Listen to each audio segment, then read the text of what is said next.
Next is section 5, old business, Tree City update, the Arbor Day proclamation. So we got our certificate here today. It looks really cool. I sent that, I got the soft copy of that shortly after the meeting, maybe the same day as the meeting, the soft copy of that, and later that week sent that forward in our Arbor Day, I'm a Tree City. So we've got a lot of different things we have to submit to that organization, including our parts of our budget and the fact that we've got a tree commission and a tree ordinance. And one of the things we needed was to have this a proclamation recognizing Arbor Day and the celebration, which is going to be on April 27th, 2018, which is a Friday this year. And one of the requirements, that's not the only requirement, the last pieces that we need associated with that, we have to actually document our Arbor Day event. That's one of the qualifying components, and so that would include a program of what we're going to do that day. So if we're going to do activities, or maybe an educational presentation, plants away, those kind of things, we just roll into an agenda for that day, a program. So we have to provide them the program, and they've also asked that we supply some type of documentation that those events actually occurred, which would be photographs or some other things. And so that, in conjunction with this, gives us everything to say we've met all those requirements. We have to have that done before we can apply. So we do that this year, turn in all the documentation so that we can get recognized after that. Next year, probably next year is what would happen. It would be this year, recognize it next year, recognize that we completed everything next year, give us that status. So one of the interesting and cool things in my learning that, interacting with them, was I got a phone call back from Brian Rucker, who's with the Urban Forest Resource Management. He's the Urban Forest Resource Management Forester for the Tennessee Division of Forestry. And he's the one, we talked a little bit about the requirements and what we need to do there, but he also expressed an interest in coming by and attending a tree meeting one day. And just maybe we could talk a little bit about our tree ordinance. He could give us some background on what other cities are doing, tips, things that we might look for, and just, I expect that would be a pretty good learning exercise, both for him and for us. And so I wanted to run that by everybody to see if there's any. Sounds like a good idea. I'll go ahead and extend that invitation for the next meeting or the next meeting after, whichever one works for him, to come in, and we'll just set some time aside. Maybe print out I'll send ahead of time our tree ordinance and all those packages to him so he can come in and comment on what he likes and what we might want to tune up and those kind of things. He seemed on the phone, I don't know if impressed is the word, like amazed, happily that as small of a city as we are, we have some of the things that he and I talked about that are in place for bigger cities. So he liked that and wanted to come by. So there were kind of two things around this. One is I'm going to go ahead and extend that invitation and send him our documents so he can start digesting those, and then I'll let everybody know which meeting he can attend. The second thing we need to do is kind of shift our focus now from our proclamation to actually organizing this event, having our program, decided what we're going to do that day, promote it, and then we'll take photographs and other documentation when it occurs. But as of today, to my understanding, we don't really have a key person in charge of that.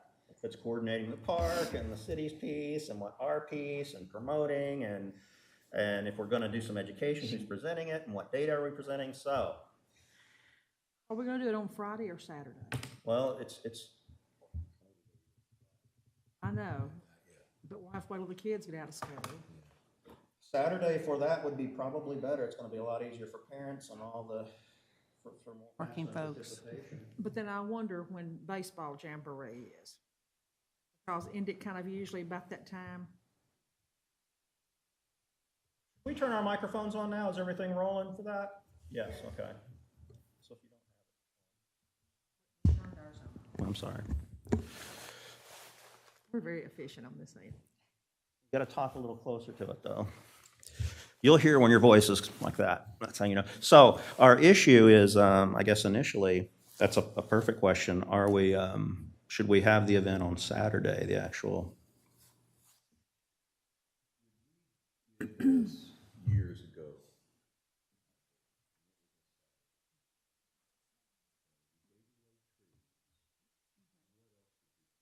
I think that was it, wasn't it? Yeah. So I don't know if this would be something that we could do to, to encourage parents to want to do something on a Saturday and get their kids out. And then so if we did a hayride of some sort, that could do some little circuit through the park and in that, set it up so that the path might go past 8, 10, 12, 15 different types of trees that we have in the park. And so we can kind of go by and maybe put some little signs on that trail for the day. And then as we stop, somebody with knowledge can talk about what that tree is, why it's important, what it contributes, and then so they get kind of an education of what we actually have here and also what they do, why it's important, why we care. So there could be that hayride thing would get the kids interested and the parents coming in, but we need the kind of the educational piece to go with that. Why don't I call Nancy?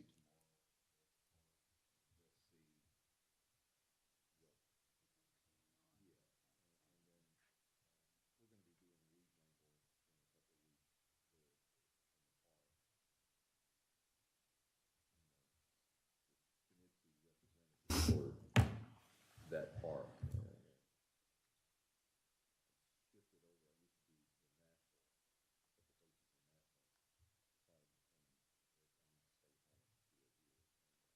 They got it really.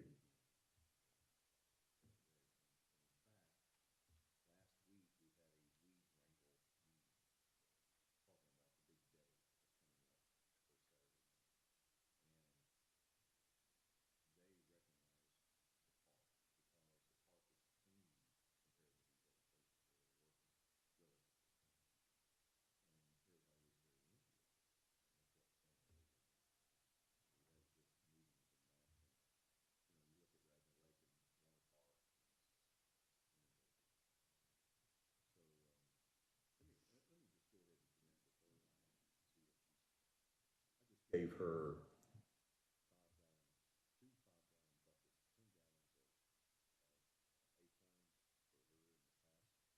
passes with and a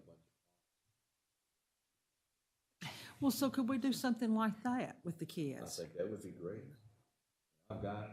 Their own little tree that's manageable for them. They could plant it.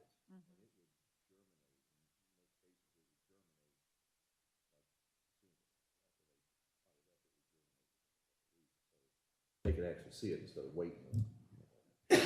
So, Oh, maple seeds.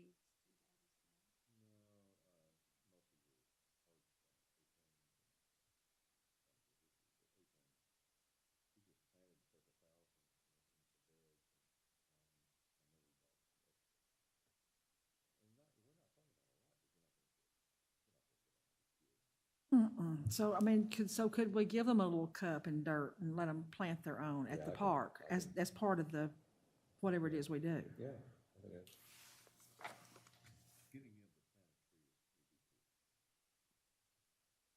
See where it actually comes from originally, instead of having a tree.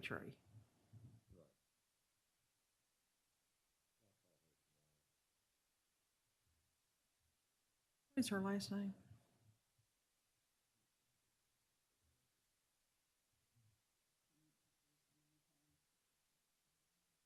And I sent an email, a text message to the CRA president's wife to ask when Jamboree was. Baseball Jamboree. Because it's an all-day event.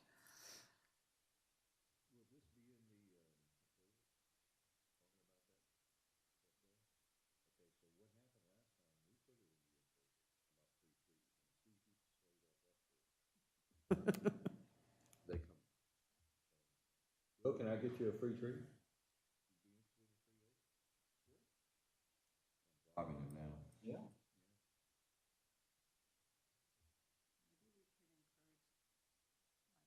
Good to plant two.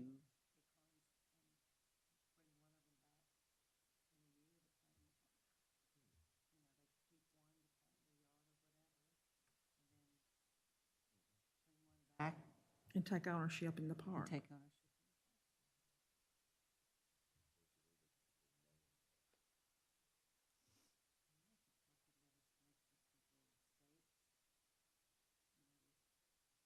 That's what Little we, engraving back when we pencil. talked about.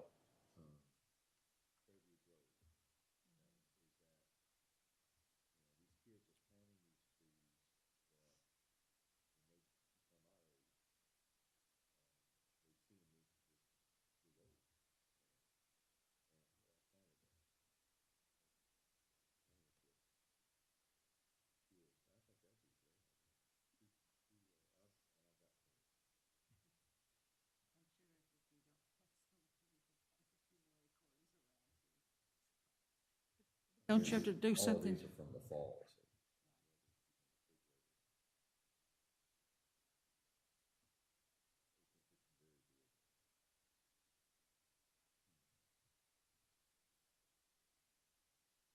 Well, I would think we need to make a decision tonight since this is February, Decision about, what we're gonna do. Okay,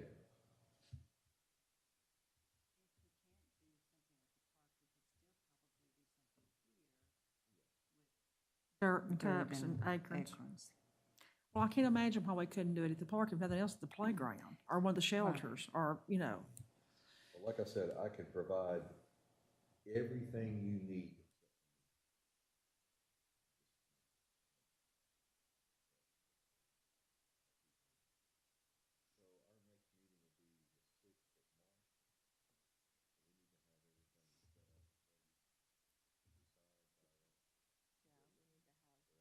We're doing.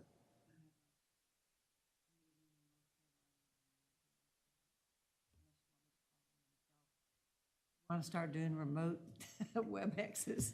Well, can we do that? I mean, I would think that.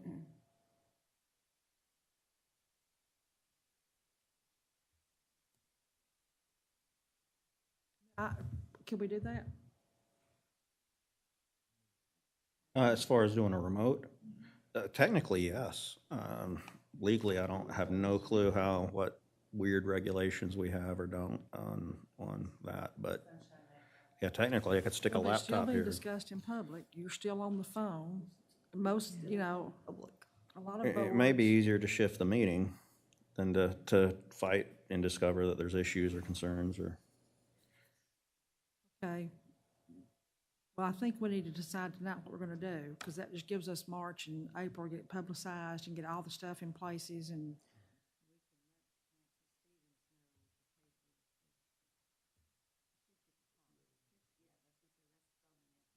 Last name sticks in my head. And the other girl's not, last time start with an AS too? Yeah, I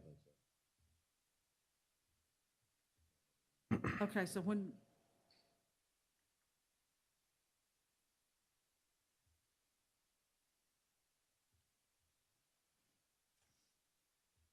Be easier to go ahead and decide what we're gonna do first and decide when we're gonna meet in March.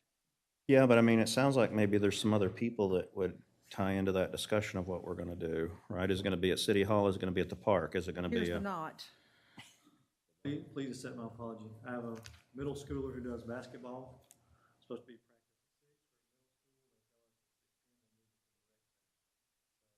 I know how that goes. driving all around, I'm sorry. Scott, can we do an Arbor Day event at the park on April the 28th?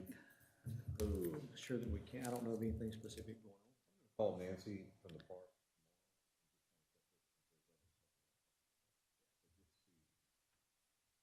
What's going on and if she can get involved.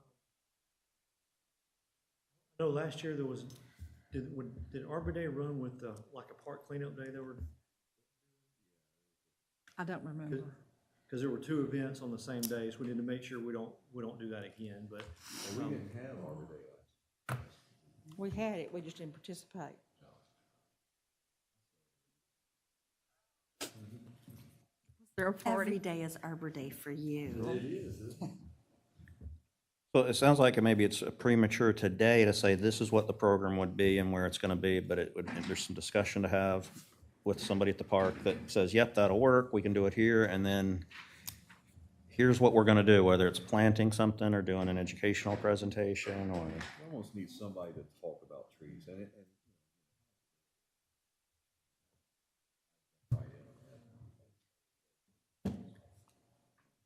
Take a hayride out to Grow Wild and you could.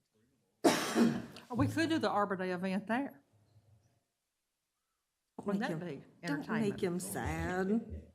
So what, can we decide tonight what we're going to do and then find out later on this week where we're going to do it? Yeah, I mean, so the idea of the planting, is that what we want to do for that? Where are you gonna see it?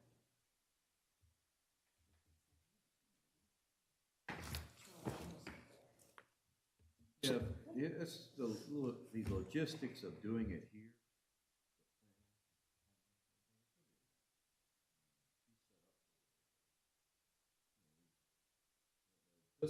Arbor Day celebration. Right.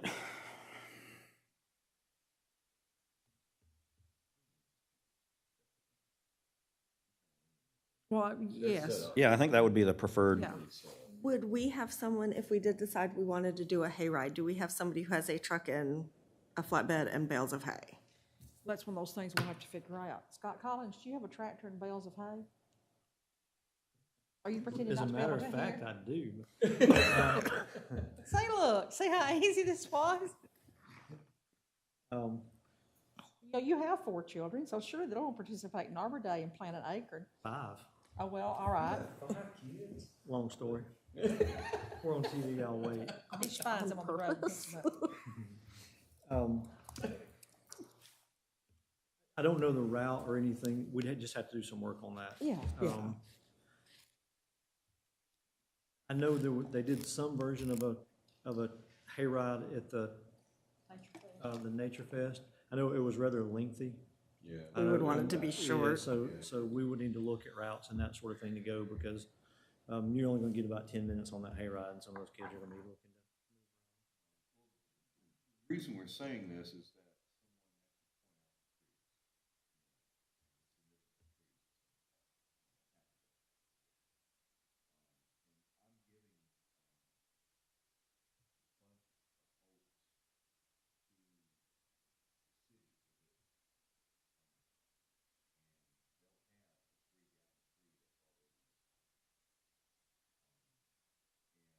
that same oak species occurs.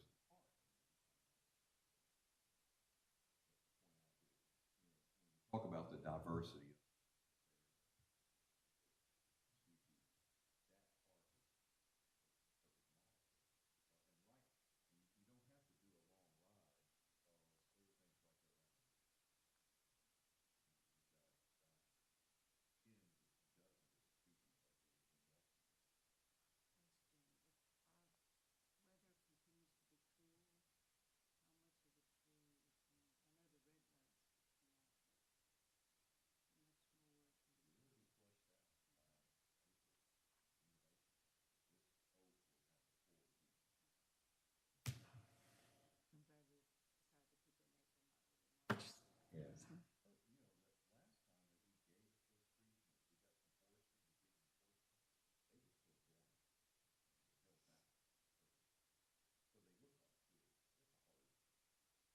Doesn't know trees, that's.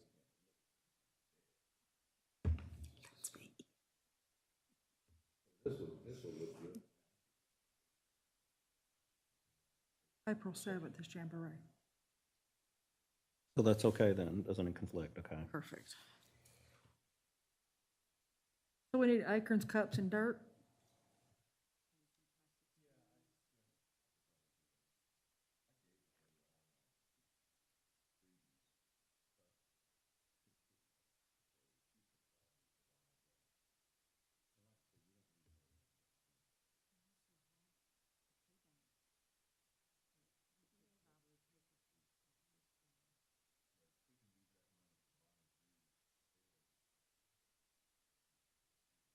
That was a question. You're not paying. What's the question? Can we pull money from the tree bank to pay for Arbor Day celebration? I would think. I can see where that'd be a legitimate purpose. The document says that it's for plantings, but if you're gonna do that for that specific thing, I would think. You know about how much money you're.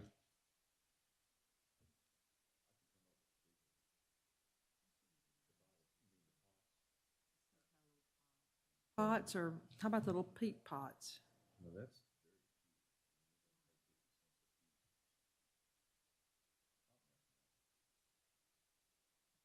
Free trees, you got it. Oh, sure. Well, why don't I just, why don't I? Well, 100, yeah, I'll just donate $100 I was gonna if, say. rather than have to, yeah, if Yeah, I that's, mean, it's no issue for us. I mean, we can do that without a problem, so. Yeah, no, we're looking at less than $250. But yeah, because it's plastic spoons, plastic cups, dirt, and so, you know, really.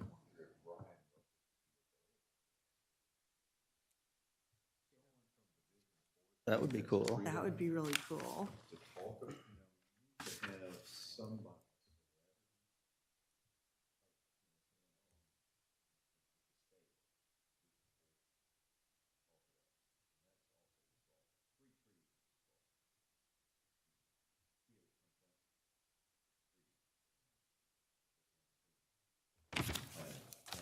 have a guy.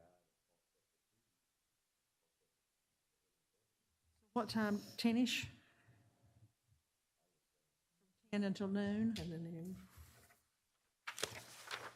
I think we probably need to have some type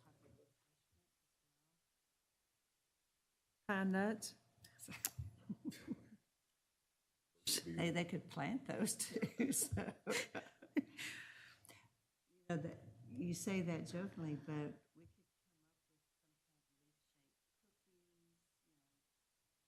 Oh, yeah, okay, Jane, that's your, yeah, that sister. You have at it, Jane.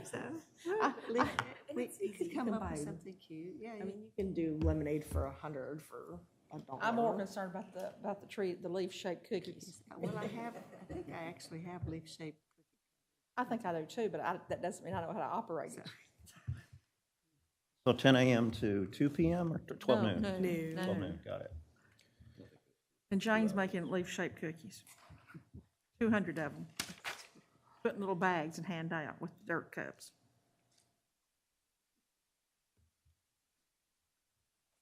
So we've got the, are we still want to do the hayride? Show them the trees.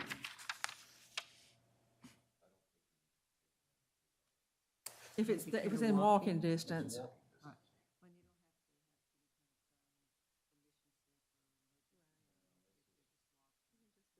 So we can just Walking have, tour. as part of the program at a certain time in that window, hey, everybody that wants to go, meet here, assemble here, and we'll do a little walk around, maybe hand out a fact sheet of what they've seen, and then point and talk to the trees. Now, we need somebody that knows and can talk about the trees, and so that could be as simple as if it's something that you might write up there's 6 trees out there that I think would be great candidates, great examples, and then any of us, I or somebody could, somebody at the park, whoever would be best to walk through and point those out. And Forestry guy.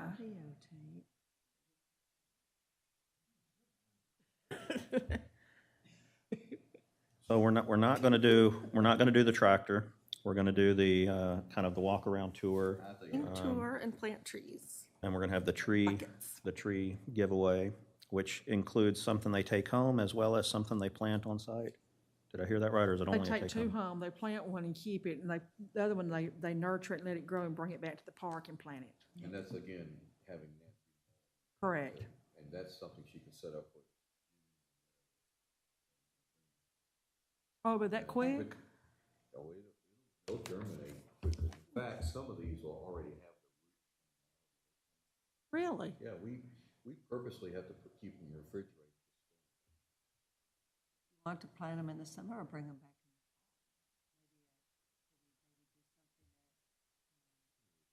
Art Fest, Nature Fest. Nature Fest.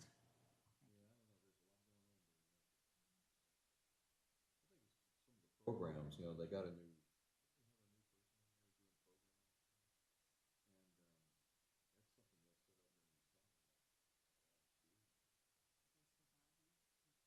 It's according to where she. But if you come up with little names.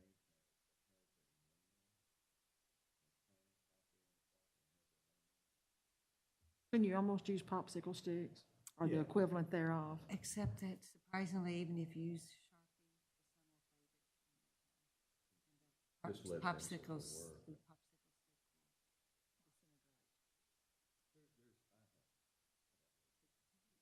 Buy like little inexpensive. So people will show up, they'll get 2 of these peat plant kits, right? Or red Solo cups of dirt. And they'll take those home. One, they will put on their own property at their own discretion. One, they're kind of nurturing, and it's gonna grow, and then we'll have a date that is hey, show us how everybody did bring your plants in, and then we'll go put those in the soil at the park. Whatever Nancy says, if she wants to do that as part of a summer program, that would, Or fall break.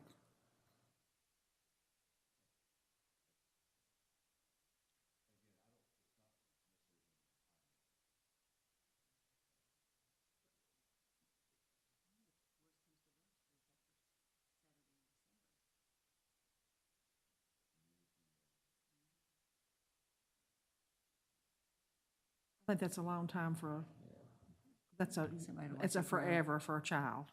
So when Mike talks to the folks at the park to say, hey, here's our idea, first, we're wanting, are there any issues? They say, that's great, that's a good day, sounds like a good plan. And then also, I guess we'll suggest the date that the trees would return and make sure that's good and there's no issues. And if we can get that information, we can start framing up the program, basically, and circulating that, and kind of get that to a place where at the next meeting, early March, we can say, this looks great, everybody's on board, everybody knows, and then we can talk to the newspaper and kind of start drumming up interest in it and letting people know what's going to happen.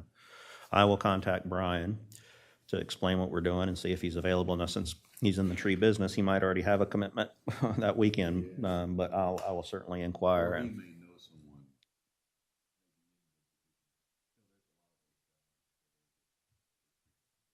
someone. okay. There's guys that do.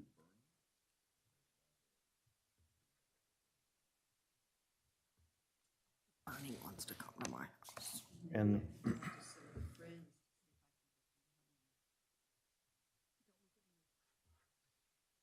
And then also probably you would be able, if you get that far in the park discussion and everybody's on board, if you were able to say, walk around and pick 5 or 6 trees that are in that Yeah, I area. just need to go over there. And Have it close enough to the nature center. That's right, so it's not a struggle for people with small kids to walk to, or somebody that, Nancy may already have some that are great examples, maybe.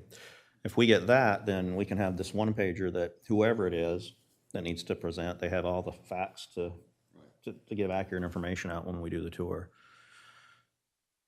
All right, that all sounds good. So the action item is I'm gonna contact Brian to see if he can come or can recommend somebody that could come. Mike's gonna talk to the folks at the park to say, here's our dates, here's our plan, does it all look good? Give that feedback, and then I can start framing that up into a proposed program. Do you know if they have? I don't know that they do. I haven't heard of it, but, I mean, obviously their calendar changes pretty regularly, but I'm sure we can work through whatever.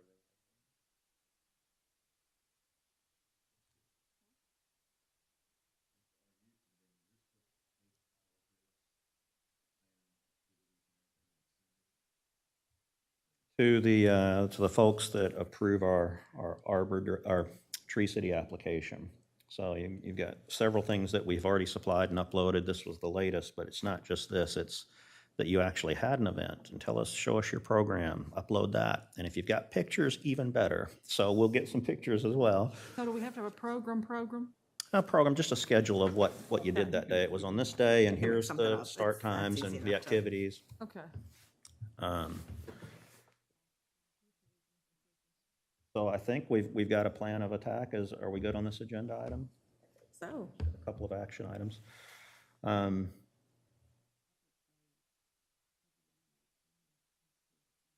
Or hot cocoa, as the case may be. we've got a pretty good relationship with Foley's. Next item is 5.3, which is titled Landscape Codes for, I didn't renumber.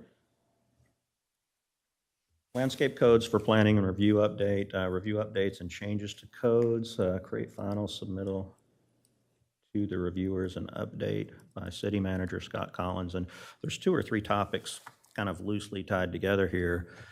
And I don't know that there's, I think it's an informational discussion, and I'll tell you what those are, and then you can,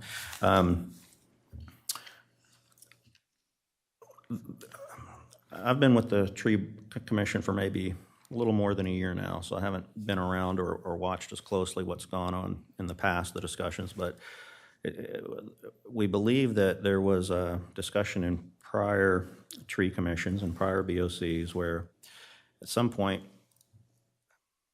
the concept of if you've got a development that is residential, but it's a person building to make a development, so it's kind of a commercial enterprise. He's coming in to do a business, sell the houses off, make the development go away. And so there's a process for all of that to get approved through the Planning Commission. And the question in the past that surfaced was, well, we know it's residential, but would the tree ordinance guidelines still apply to something that, in that case, versus just it's a new dry cleaner or a new commercial establishment? And the feeling is, yes, the discussion landed that we would do that, that made sense. And in fact, I think it may have, there's a feeling that it may have went in front of that BOC, and it might have gotten approved back then. But we think that maybe it didn't actually make its way into the appropriate document at City Hall, whether that's the design review manual or some other document. So there's kind of just this big question mark of what's the current state of that code? How does that get handled now? And if it's not part of the code and process, what are the steps that we need to take so that everybody's in sync, so that it all matches and everybody's recollection either matches or doesn't, and we understand why? So that's one question, and I guess we could just talk about that one now, what everybody knows or doesn't know about it. That's one question. Yeah, one topic.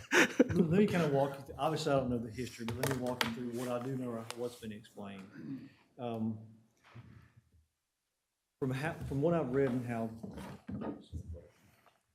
what I've read and seen and looked over, the most that I can tell from the actual creation, and Will can chime in on this, from the creation of the tree board, and these are general terms, it could take forever, but generally speaking, the tree board by the BOC, when it was created, was tasked with two specific tasks. The first was establishing a approved plantings list that the city would go by for whatever properties that we would be talking about, but they were to create an approved plantings list. That was done. It was approved by the city, and it is included in the subdivision regulations and design review manual. The second thing that the tree board was tasked with, as I understand it, was to develop plans, landscape, other plans similar for city properties and city rights of way. So that something comes up, they want to do something on City Hall property and redo the landscaping or in the park or something, then the tree board would be tasked with drafting some plan or idea of that to take that to the BOC.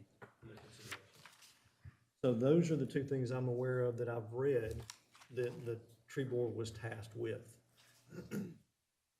Having said that, that's the BOC side as I get it and as I've read. So that's what I understand they were originally assigned to do.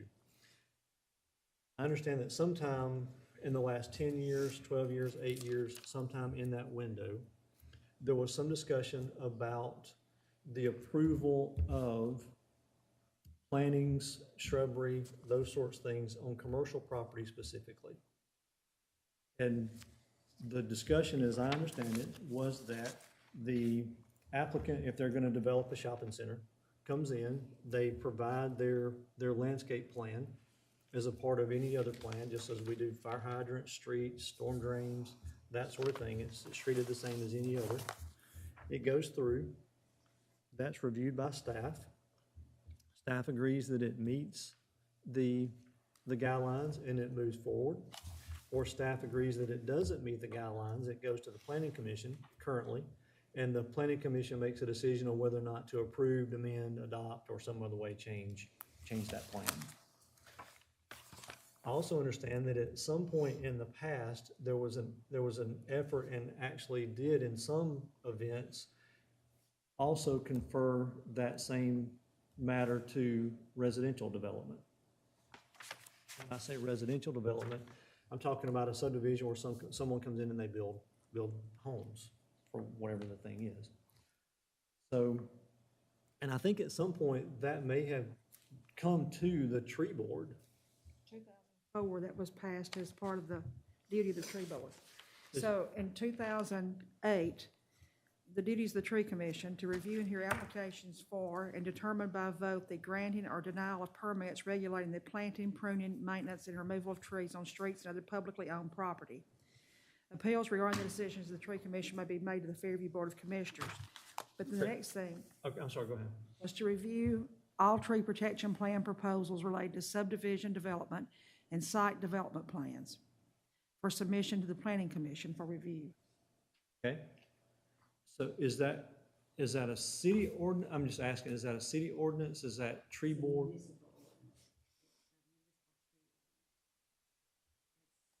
Okay. Chapter 4, section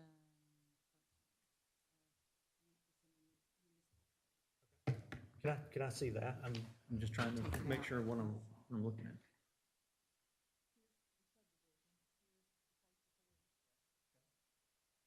So, Bobby Page. so the question, we'll take a look at this as well.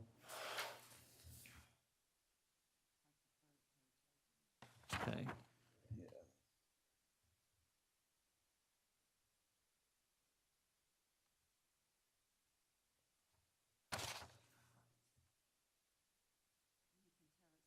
Discussed previously because it is either highlighted or underlined, so. Sure, no, I understand.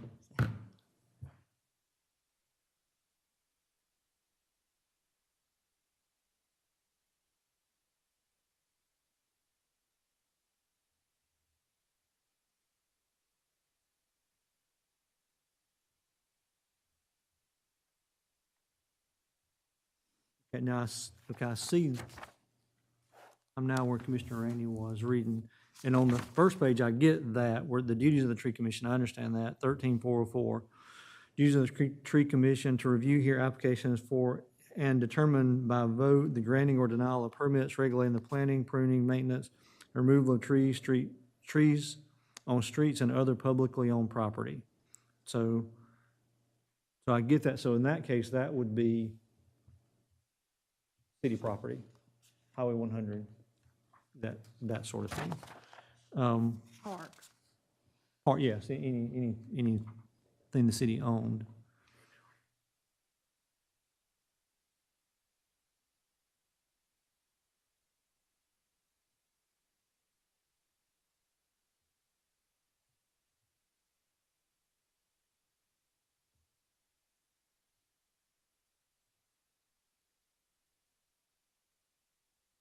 So the board's interpretation of this, I'm not saying it's right or wrong, the board's interpretation of this is that the city council deemed that tree plans or landscape plans would be approved by this board.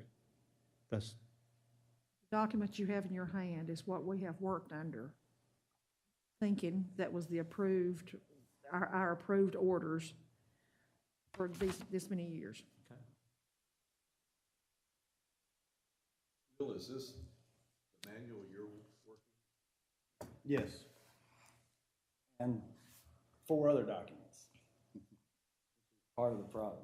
I understand. So which document do you use for your official, this is the real rule document? So the specific sentence, I think, that we're kind of focusing in on. To review all tree protection proposals. That's a very specific document that it says you can review protection plan proposal. For the for subdivisions. Okay. Not a landscaping plan. Landscaping plan, basically. That's part of the discrepancy is that states to review all tree protection plan proposals. All right? But I think if you And keep, site development plans for submission to the planning commission for review. And then it says see appendix item B. So then you turn over to appendix item B, which in that same document, which defines tree protection plans. It says a tree protection plan for the site shall be prepared by a certified arborist, surveyor, architect, landscape architect, or engineer, and it should include the following: location, size, and variety of all trees with 4-inch or greater DBH. Tree protection plan shall be signed and stamped by the person preparing the plan. The plan shall accompany the permanent plat of the site. That's all it says. That's tree inventory, correct? Is that?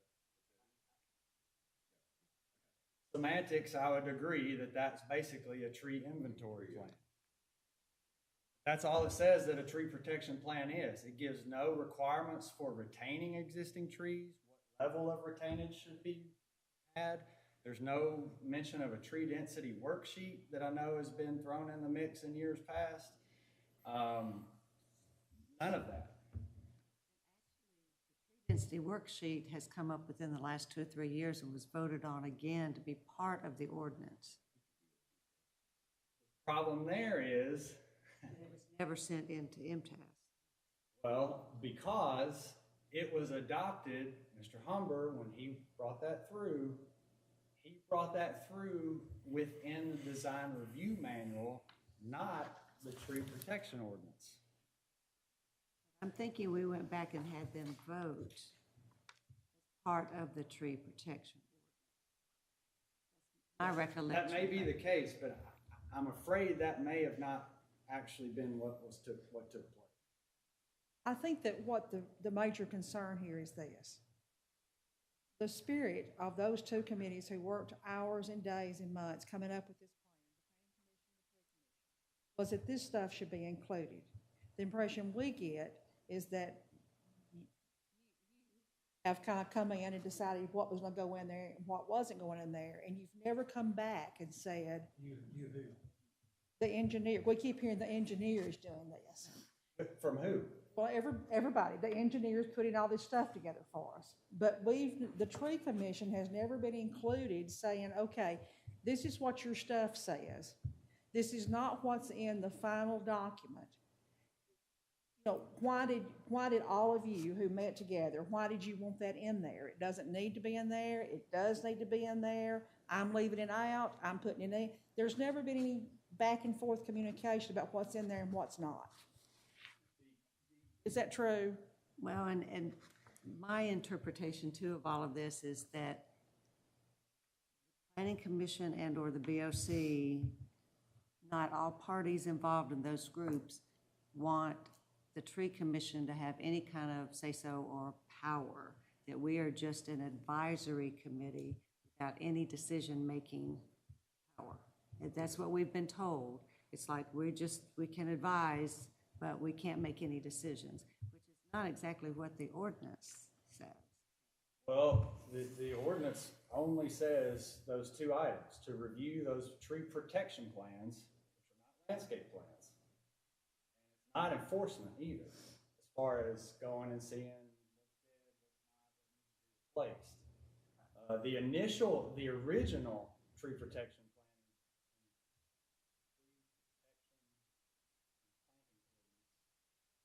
adopted in 97, specifically declared the Planning Commission as the overseeing agency and the Codes Department as the enforcing agency. And that has remained consistent, as best I can tell, through all formally adopted changes to that ordinance. Ms. Rainey, I went back and looked. We did have a combined work session between the Tree Commission and the Planning Commission in the spring of 2016. Oh, long before you got here. Long before you got here, we No, were, yeah. But that spring 2016 joint work session was where I brought and handed out that entire summary of all the formally adopted ordinances that pertain to the tree protection ordinance, and summarized all of them and handed that out. I would be more than happy to distribute that again if you think that might be useful. But It was a work session that really was more like the Planning Commission. It was not what I would consider a real work session. I think that was when we got the impression that you were telling us what you were going to put in, and there was no back and forth about, this is what this document says. Do we want to add some of this back into that? I mean, what can we do? I mean, you were telling us that you were doing all this stuff in order, and that's Correct. good. But there was never any discussion from anyone else about this was the spirit of this. Can we put some of this into that? Can we get some of this passed and put into that? Sure, and that wasn't the intention of that particular session, nor is it the end result or desire of what our current work is. Our current work is, that we've been tasked to do, is to basically aggregate all the prior changes so that we have a current document to work with. I'm not putting my personal opinions or preferences into these documents. I'm just going through and doing the document research on what the city has previously approved and trying to create a master document that says, at this date, these are the current requirements that are in place based on this master or parent document that would incorporate all those things into it. Okay, And so from that, then, once we have that foundation set, then it's up to the city to determine how they want to move forward on, do we want to make changes on requiring this and not requiring this? I'll tell you, one of the original, in the 97 ordinance that was passed, there were some requirements on all proposed single-family residential lots to have a tree protective zone that includes all areas outside of the buildable area of the lot. And the buildable area was defined in that version as a portion of the lot on which a structure or improvement may be erected in accordance with current zoning provisions. And then it said, basically 20 feet beyond the actual building envelope, all had to be protected, and 10 feet beyond the side, or the driveway had to be protected. That was in the original ordinance. And then that was completely repealed in its entirety, that whole ordinance, in 2002. And all of that stuff on the single-family residential lots went away, completely went away. And so what I think has happened over between 2002 and 2014-ish, bits and pieces of that original ordinance have been tried to kind of reincorporate it back in through different people's recollection of, well, this is what we intended it to be, but there was never really any true document research to say, okay, is that actually what's on the books, or is that just what we feel like it should be at this stage? And so I think there were some things that were enacted, the density worksheet, and some other things that were put in place and enacted based on recollection, say, well, this is what we thought it should have been, or this is what it was originally, and that's not actually what was in place.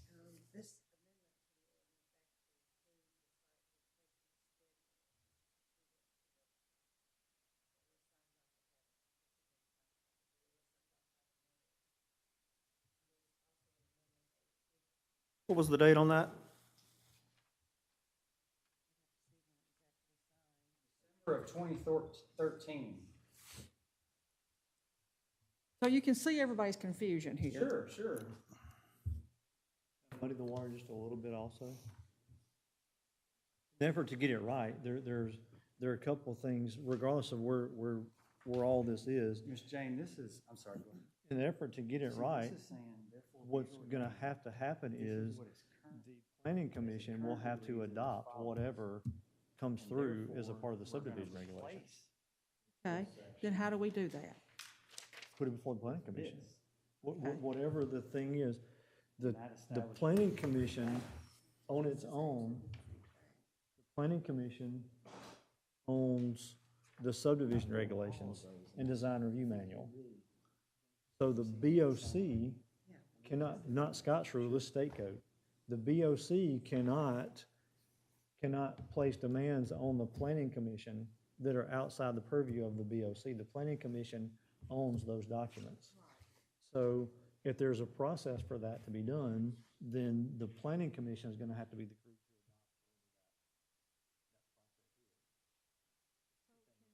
We see, can we have a copy of, see,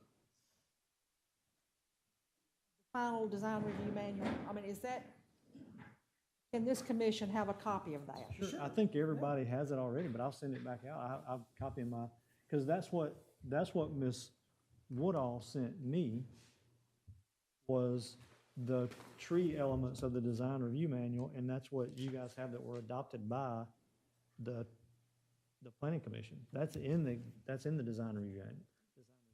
But has all of it, Scott? I mean, because we still get the impression there's still stuff in here that is not, I compared document to document, and I couldn't find anything that wasn't there. From what I was sent to what's in the subregs.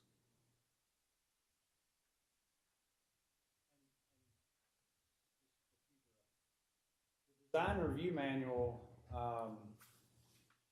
not just in Fairview, but in any community that has adopted design guideline standards, is only applicable to commercial, industrial, and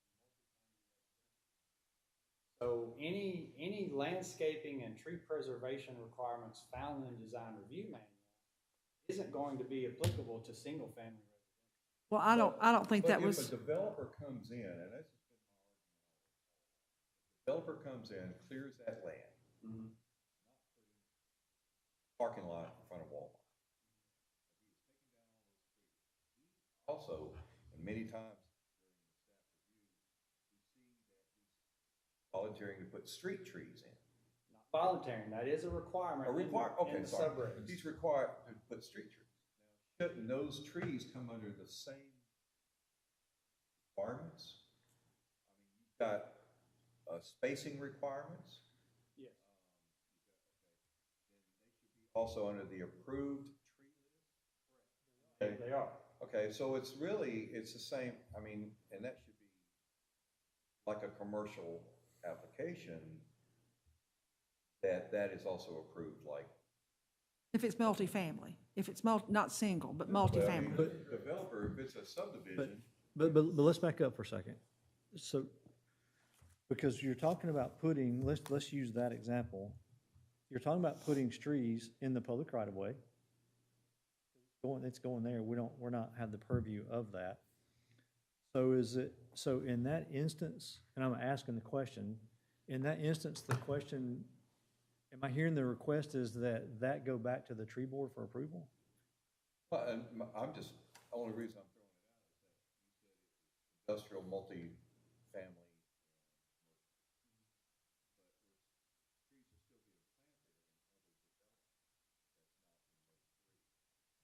But The only trees that are being planted in those developments that are required are the street trees.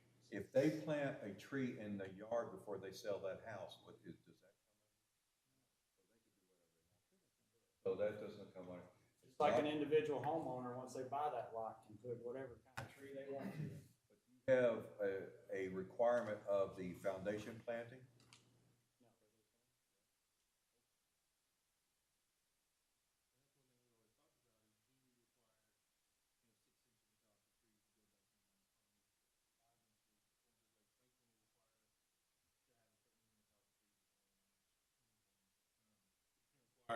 What it would be, because you just said.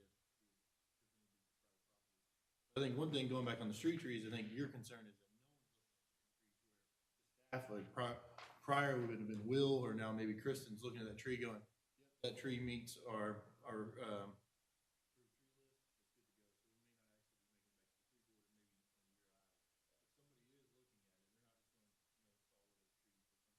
and let me complicate the matter just one more time, and I'll be done complicating things, I think. The discussion that came, is the only one that I know about street trees was the subdivision over here on Tiger Trail. That's the big street tree discussion that came about where certain trees could not be placed in that area. Well, there are competing interests in those areas, because if you have one subdivision regulation that requires sidewalks on both sides of the street, have another regulation that requires street trees in the same location that you're going to have sidewalks, and you only have certain radiuses and certain spaces and certain things, something has to give. So in that example, what was brought back to me, the question about the street trees not being installed or not being required was not completely accurate, in that because of the way the sidewalk requirement laid in that particular street trees were not installed in lieu of plantings at the entrance to the subdivision. So you did get the plantings, they just weren't street trees, but you couldn't do the trees and the sidewalk on that particular cul-de-sac. So there had to be some give and take in that thing. Because you get into all sorts of. Can I ask a question? Sure. Okay, the community tree plan shall include, but not limited to, the goals and the mission of the tree commission, standard tree maintenance planning, blah, blah, blah. Procedures for planting on city property, a tree protection plan, including a tree replacement schedule to regulate not only any public trees, but also any site that requires a development contract or site development agreement. Isn't that a subdivision?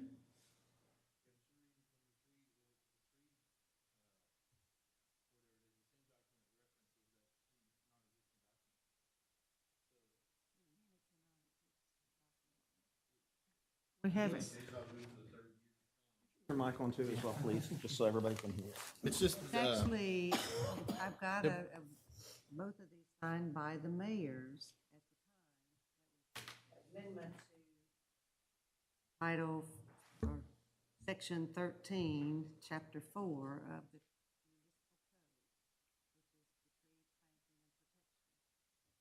the yeah, I'm not exactly sure where we stand now, but the last time we left this and had this conversation, it was where that document referenced an attached document that had never been adopted or accepted or approved. And so, Section D was why we had these two added to the ordinance, because the original kept referring to a Section D, the community plan, that we didn't have clearly identified. So we went back and identified the tree bank and why we had these added in there and off. But if the mayor has signed it, isn't it an official document? Yes, and I've got all of those. Remember I said I did that summary of all the formally adopted. Everyone that Ms. Jane has just presented to me, I've got accounted for. Okay, And but, that's where I think if you guys, I need to resend that summary to you, and I think that'll help you kind of see the past history of how all these changes have taken place. doesn't that describe a subdivision? No, ma'am, because a subdivision doesn't have a site development agreement. A commercial site does, but a subdivision does not. It has a subdivision development agreement. Terminology, I understand. It is, and my, I guess, interest all along has been concerned that the city is in an indefensible position if anyone ever challenges the landscaping requirements, particularly on residential subdivisions. I've pored over this literally for all of the 4 documents for the last probably 6 years. And I can tell you, it wouldn't even take a good attorney to identify holes in enforcement and what's actually required. And so my goal through all of this is not to change or dictate what your landscaping requirements are, because ultimately it's your community. I want them to be what you want them to be, but to at least get in place requirements that are enforceable through the proper documents that apply to whatever it is you're wanting to regulate. If it is residential subdivisions, then any landscaping requirements for residential subdivisions, single-family residential subdivisions, subregs. That's where a developer who is potentially wanting to build a subdivision would go to find what's required of streets, of drainage, of water and sewer, and of any public requirements for landscaping should be in that. If you want the landscaping for commercial, the foundation plantings for commercial developments, the requirements to break up asphalt and parking lots, to have perimeter landscaping, to have buffer landscaping on commercial or industrial multifamily, then those need to be housed in the design review. Are they not, is that not in the design review manual? They are, yes, ma'am. Okay. And so I think my suggestion would be relocate, or replace any actual landscaping requirements out of the tree planting and protection ordinance and into the actual enforceable documents. And then the tree board's jurisdiction is to recommend and or oversee what those actual requirements are by way of providing oversight and or feedback to the respective planning commission and board of commissioners to say, hey, in section, and I'm just throwing out odd numbers, in section 14 of the subregs, it currently says this type of landscaping or number of landscaping is required. We've reviewed this as the tree commission, and we would recommend that we replace that with Y, based on what we would like as far as our landscaping or beautification of the city, development of the city, and then push that to those bodies for their consideration. Get away from the individual review of specific plans, site plans and/or subdivision plans at the tree commission level. Put that responsibility in the hands, which in my opinion, and it currently is in the hands of the planning commission and the BOC. Once those, no different than any other requirement of a development that is found in these, the subdivision zoning ordinance or design review manual,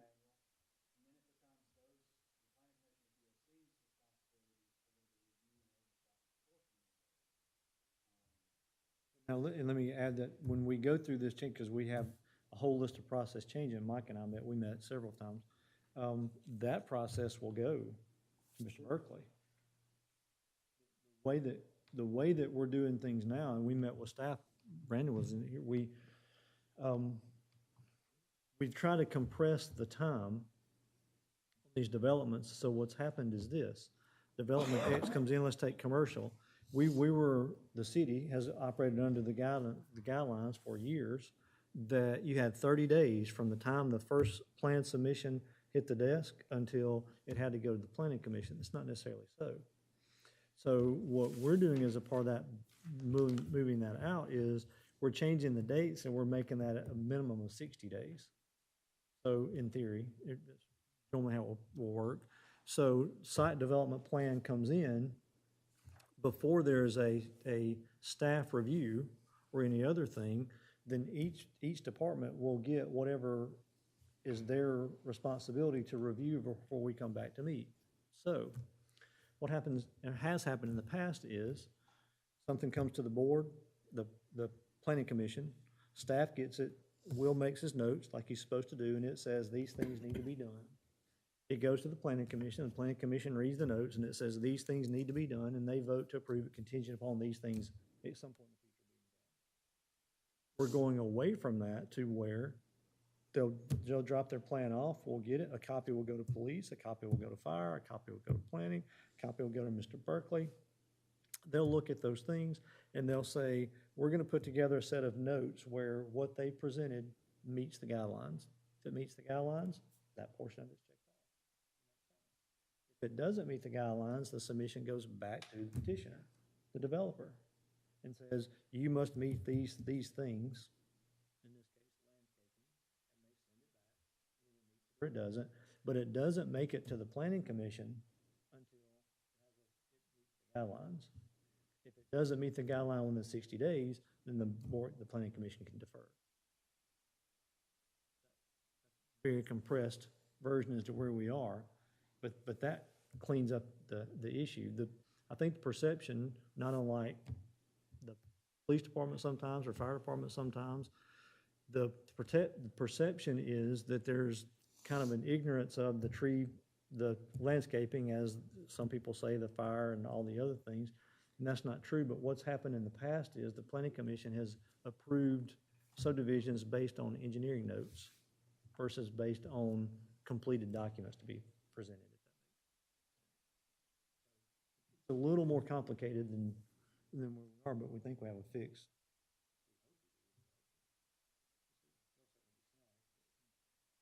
So what we need to do is go through the design, the Bible of building, and see what's in there. And if we want more stuff added, then we have the right, the tree commission has the right to send that recommendation to the planning commission. Absolutely. And right now is the absolute best time, because we're trying to review all our documents and to condense into one. And so first, we're going to try and take baby steps into adopting new documents, and then we're going to try and implement some new ideas or new things that we see fit. So it would be, right now is the time to do it. Hopefully a lot of changes.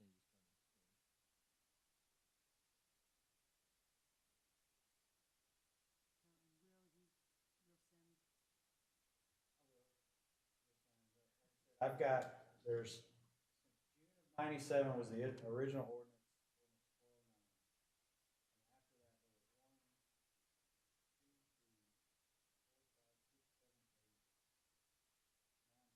After that, there was 1, 2, 3, 4, 5, 6, 7, 8, 9, 10, 11 ordinances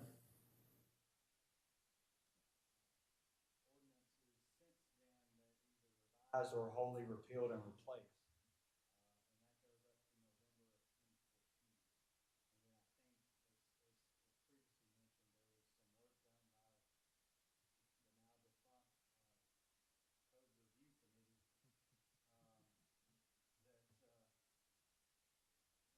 that has some landscaping components to it, but one of which was that tree density worksheet.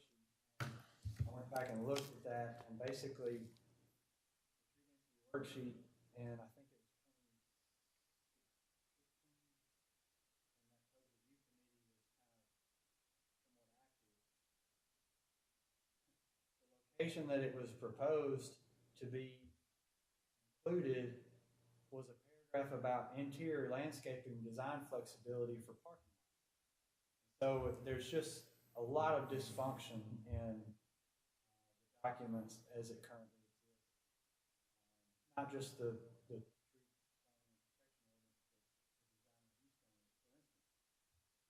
design review manual states that all trees 6 inches or greater shall be delineated along with size of species.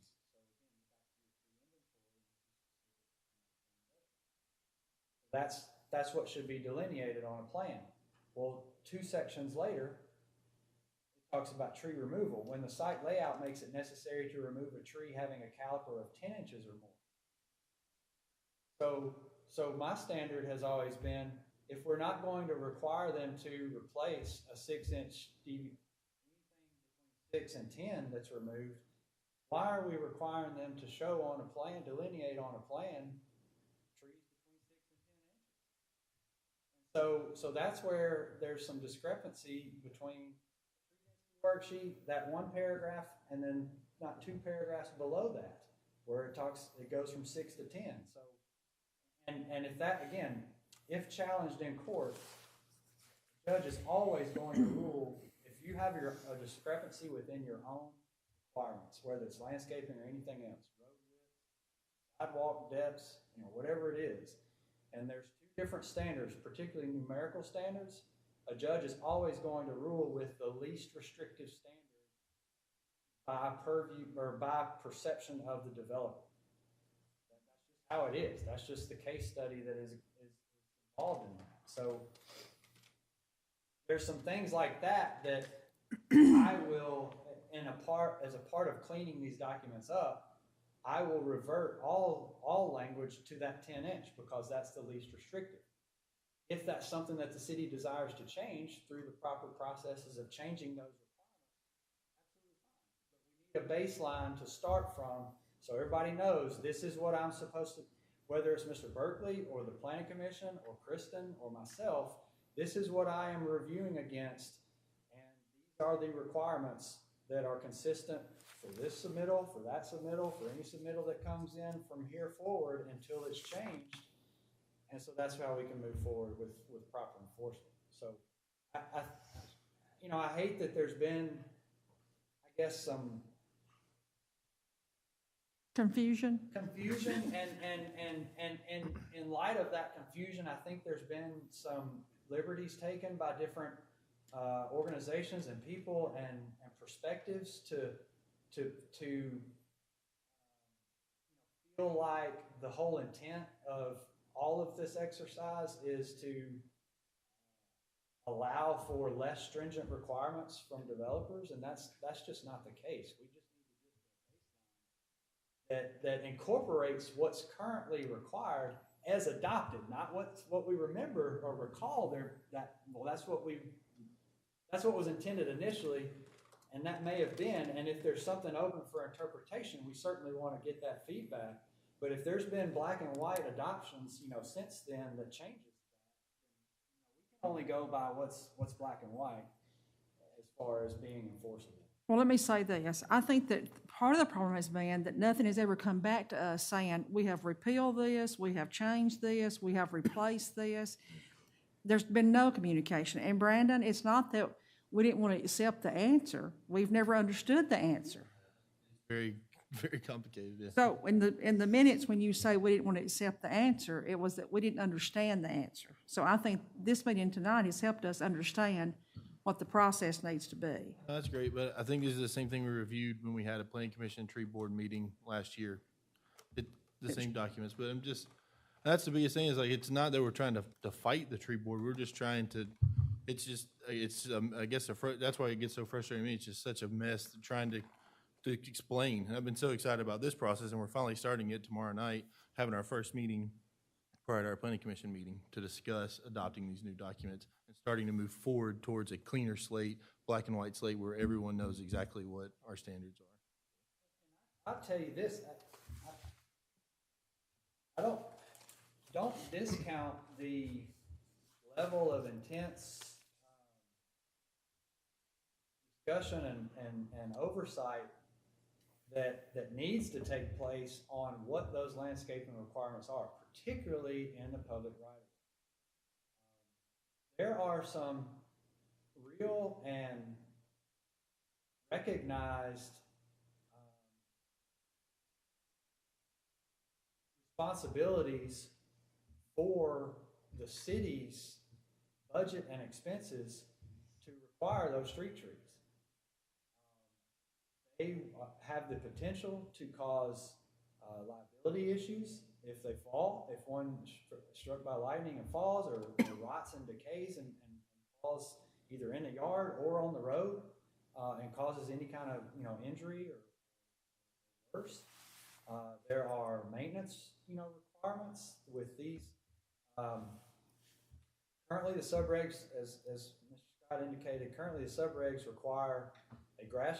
So you have asphalt road, you have a curb and gutter on each side, you have a grass strip approximately 7.5 feet wide, which is the maximum feet, and then you have a 5-foot wide sidewalk, and the back of the sidewalk is the right of way.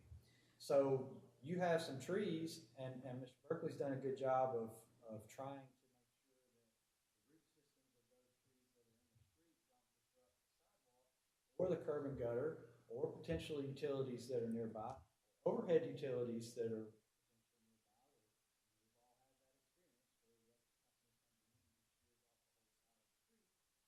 roadside of the tree. And so there's some real discussion that needs to take place on, what the city's long-term desire is for landscaping, particularly in the public right-of-way. Private property is a little bit different. I think you're probably on par with other communities as far as what you require on commercial and or with what you require from a buffering standpoint between commercial and residential uses. Again, like I said, initially in '97, there was a really strict requirement for trees to be planted in single-family residential lots. Matter of fact, there was complex and convoluted process on when somebody had to have a tree removal permit. If I, as just a resident of Fairview, had a residential lot that was, I can't remember the exact formula, but if it was 2 times the minimum lot size requirement and the zone that it was in, and I removed 6-inch DBH, I removed 15% or more of the 6-inch DBH within a 2-year period, then I had to replace with X number of trees, and Who thought that up? That was pretty good. That's almost impossible to enforce. When was the tree commission formed? Do we know that?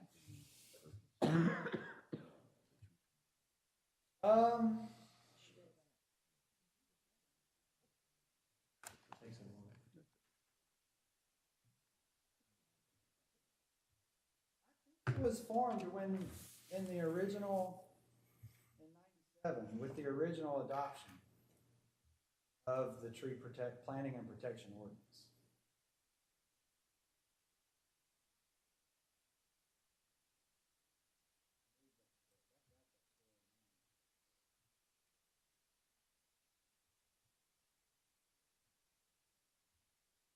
Have copies of the original and all the changes?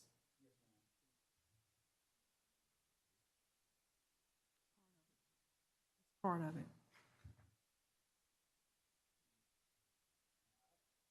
I'd just like to say, there's probably nobody at this table right now. I'll tell you why. I have been on this board, tree commission, before this building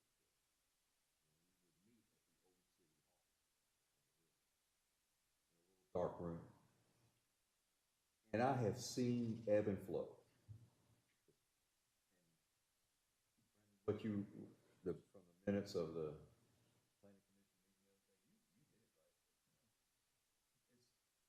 it's gotten old, really, is that, so I am so I'm not so confused about my role as a city arborist. Okay.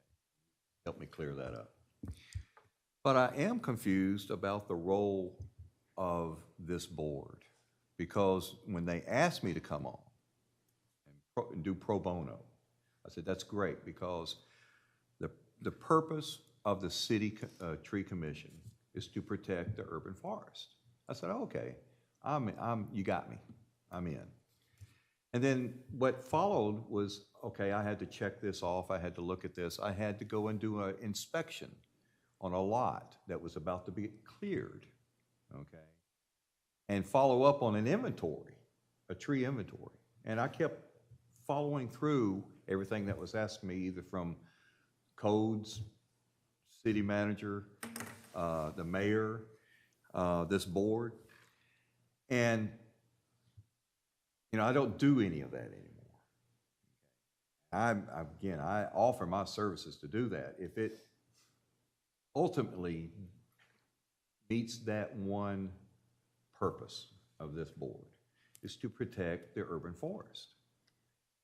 So right now I'm confused on what the role of this board is. We have to have it to be Tree City USA. We have to have proclamation and recognize National Arbor Day. But I'm confused right now, after all of this back and forth, on really what this board is supposed to do. I still think that, and you put me on a beer board and I can tell you how to drink it, and that's about it. You put me on the planning commission, I don't have an idea. I can't imagine what Will Owens does. I can't, but I know trees. And when someone else that is not a tree person is saying, well, this has been I passed this, that's where I'm a little concerned. Okay. Hold up right there. When you say someone else who's not a tree person says, I passed this, what do you mean by that? Well, okay, and the way it's working right now, okay, until changes made, is that I see this at the staff review. I said, okay, no, that won't work. I do not see that again. I have no idea. So someone has passed it without me ever seeing it again. So, and that's just, that's just as a city arborist, okay? But when the days, and I can only tell you this is what happened years ago, and how it worked is we used to have those developers sit in this meeting out there. And, we couldn't tell them where the fire hydrants needed to be in the subdivision. We couldn't tell them that this asphalt had to be, that the curb had to be this. But we made the recommendations that, well, if you can just make that change on that tree. And that's what this board did, okay? What this tree commission did. That has not happened in years. And I'm just, if things are not falling through the cracks, I don't know how in the world that's, because all due respect, you guys are not, you're not tree guys.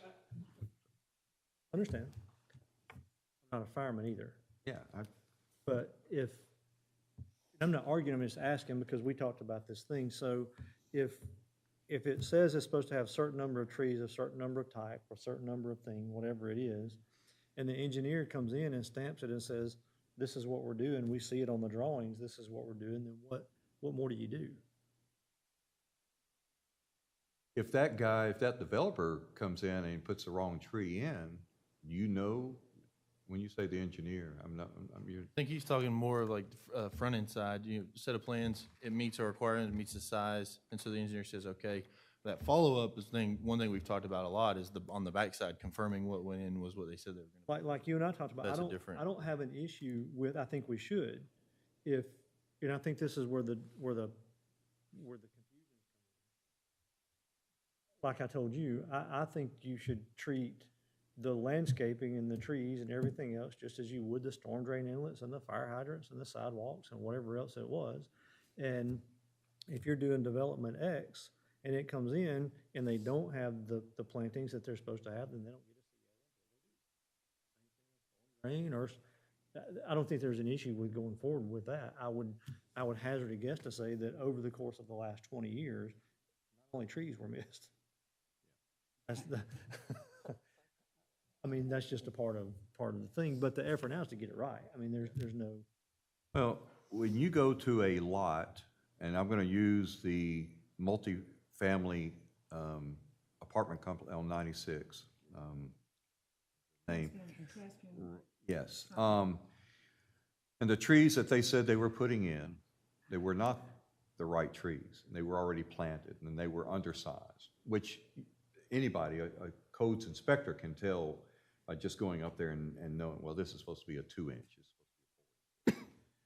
But they probably wouldn't have known that that was not even the same species. Dormant, not a leaf one on it, and all you're looking at are buds. And that's where I'm thinking that, you know, and again, that's city arborists, you know, doing that. But that's not being done. That's what I'm scared about that. And I've always used the analogy is that, you know, we do have, and it's written actually on this proclamation here, of our natural sources here is an unbelievable eastern hardwood forest that we want to protect in an urban site, an urban, you know, forest. And if we don't stick to it all the way to the letter, I don't think that we'll stay that way. That's just my I take. get that. I And I look at this about the duties of the tree commission and to review and hear applications for and determine by vote the granting and denial permits regulating planting, pruning, maintenance, other publicly owned property. It seems like there's more that we're supposed to be doing than what we're doing now on this board. And maybe this is where all the changes that you're looking at doing, and this is a blessing. I can't even imagine what that takes. But I'm still not sure what we do. Know what and I will do what you and city planner asked me to do. But I don't understand what the board. That answer is going to have to come from the BOC and from more so in this context, the planning commission. That's where I think Will explains the goal a lot better as far, and we talked about it when we had that tree commission, planning commission meeting about the board setting more of the parameters, the expectations, the requirements. And then that would gives you something that, whether it be staff engineer or city arborist, to inspect to, not necessarily approve each plan.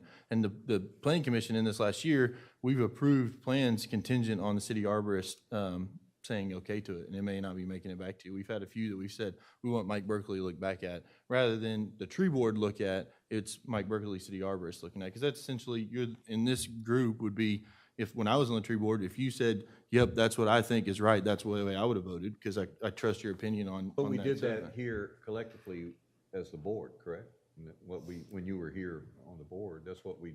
I think I probably saw one or Before two. Brad. Yeah, it's probably even before my time. And that's one thing we talked about last year when this came up was, while that was what the process that was being taken, maybe that process wasn't correct as far as the documents and how it read.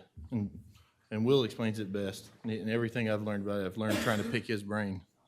Mike, from a Can I say something? Just, my voice doesn't carry, so it's hard for me to break in. I just have two concerns. One of our concerns in the past is we never saw anyone enforcing any of the areas that we had approved, PC had approved, and then the planting, and we would bring it to somebody's attention. We never could figure out who enforces it.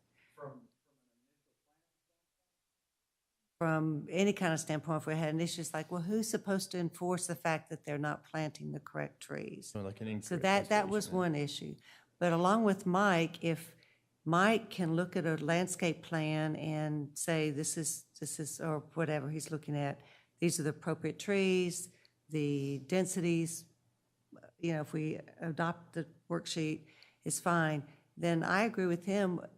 What is the purpose of a tree board other than to have a board to meet the Tree City standards? All due respect, that's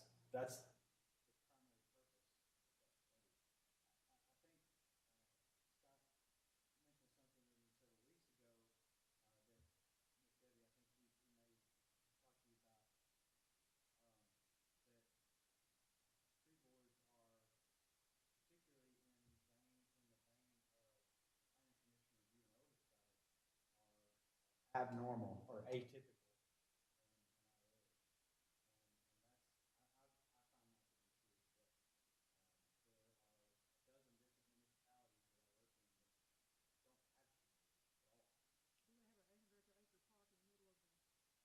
Have a what? Do they have Bowie Park and? They don't. Okay. But I'm talking about a tree board or some separate board of appointed members that is involved in the planning commission review process for landscape. It doesn't exist. Franklin have one? I don't know. Franklin has a tree commission, yeah. But I don't know that they're involved in the actual review of plans. They set the They use parameters their- and then the city enforces that. They the use city their staff, all of their actual city personnel staff.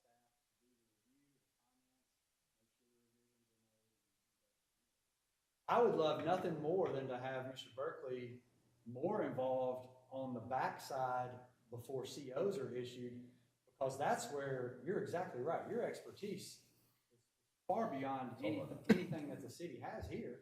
And so to me, I would rather utilize that resource on the back end as opposed to the front end, where I can, or Kristen can go in and say, okay, they're supposed, this side property line is 130 feet long.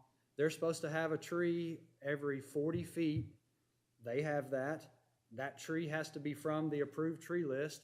She can go and read to see what tree is proposed on the plan. Is that on the proposed tree list? Yes. They're supposed to have X number of shrubs in that area. Kristen can make sure and review that.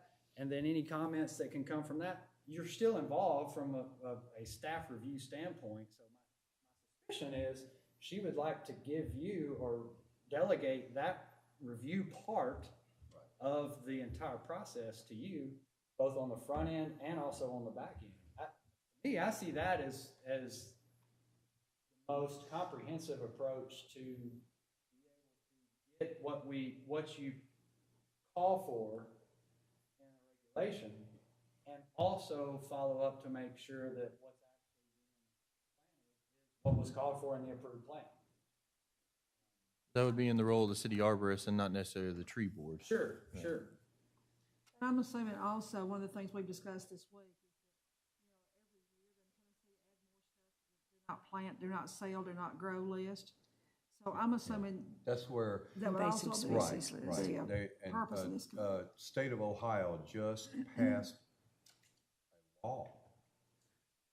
No more Bradford pears are planted.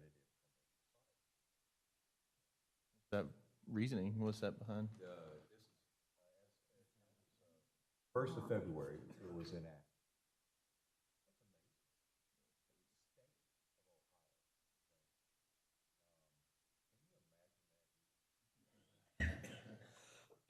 So, it's happening. Tomorrow, I'm supposed to drive up to Cumberland Mountain State Park and meet with the Tennessee Invasive Plant Council.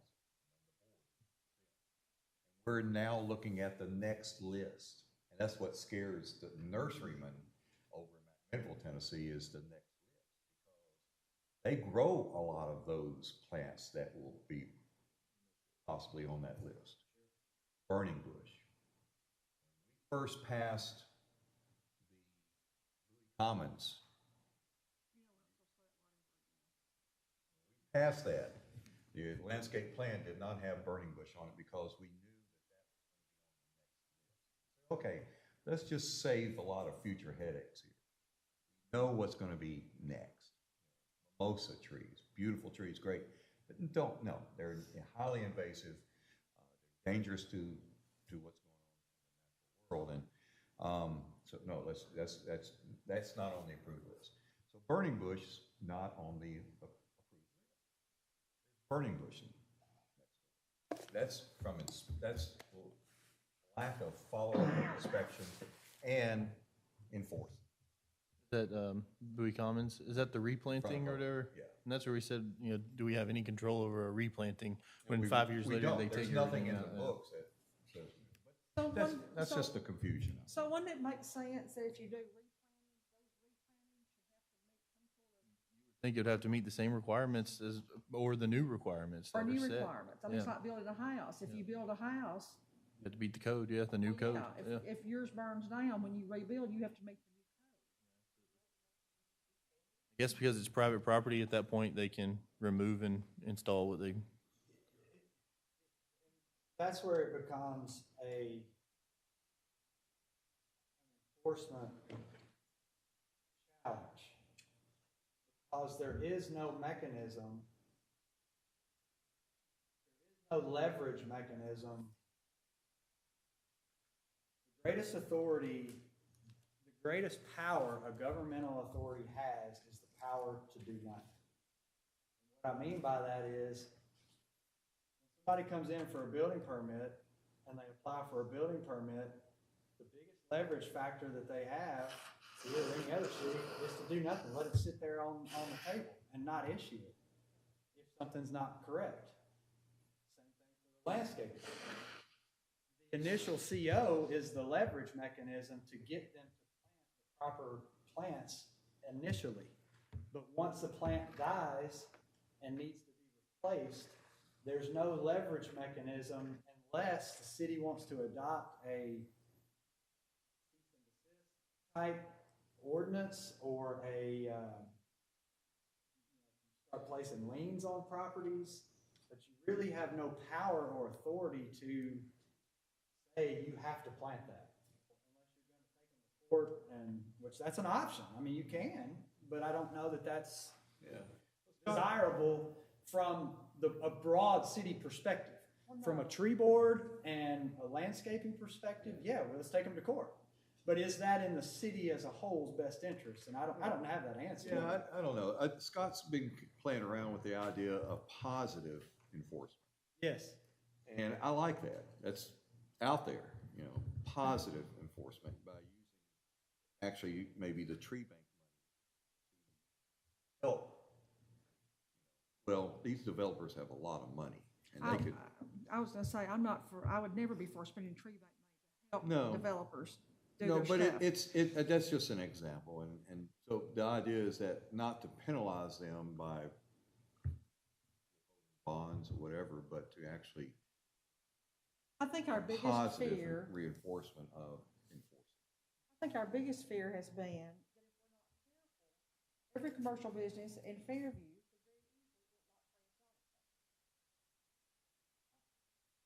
Won't happen while I'm here.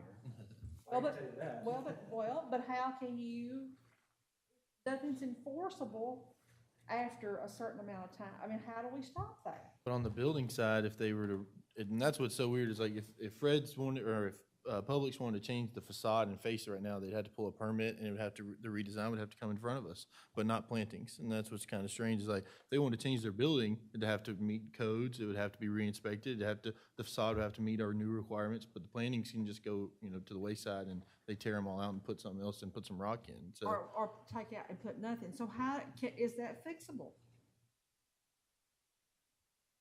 Sure.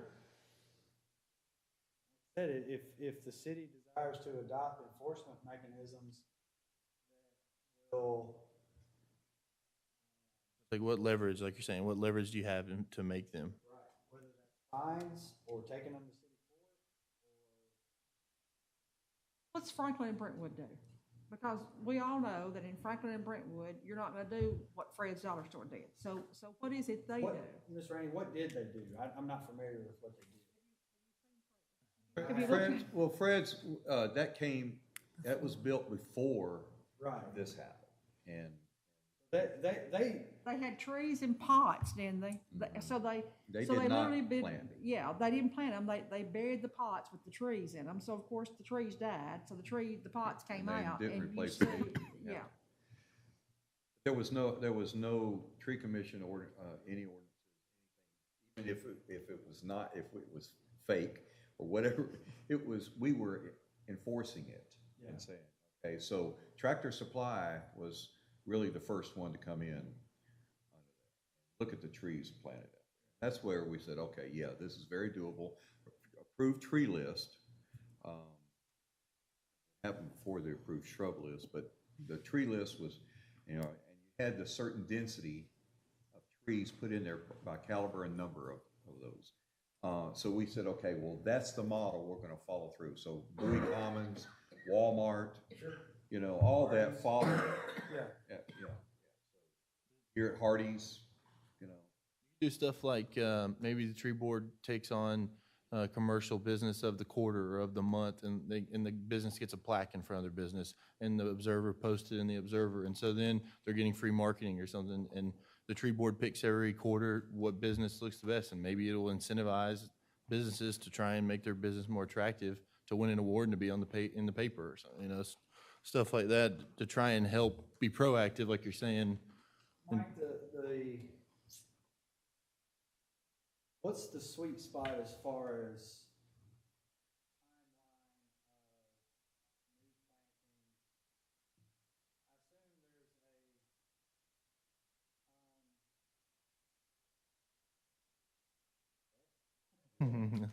concave, as time continues on, the percentage likelihood of a new plant living,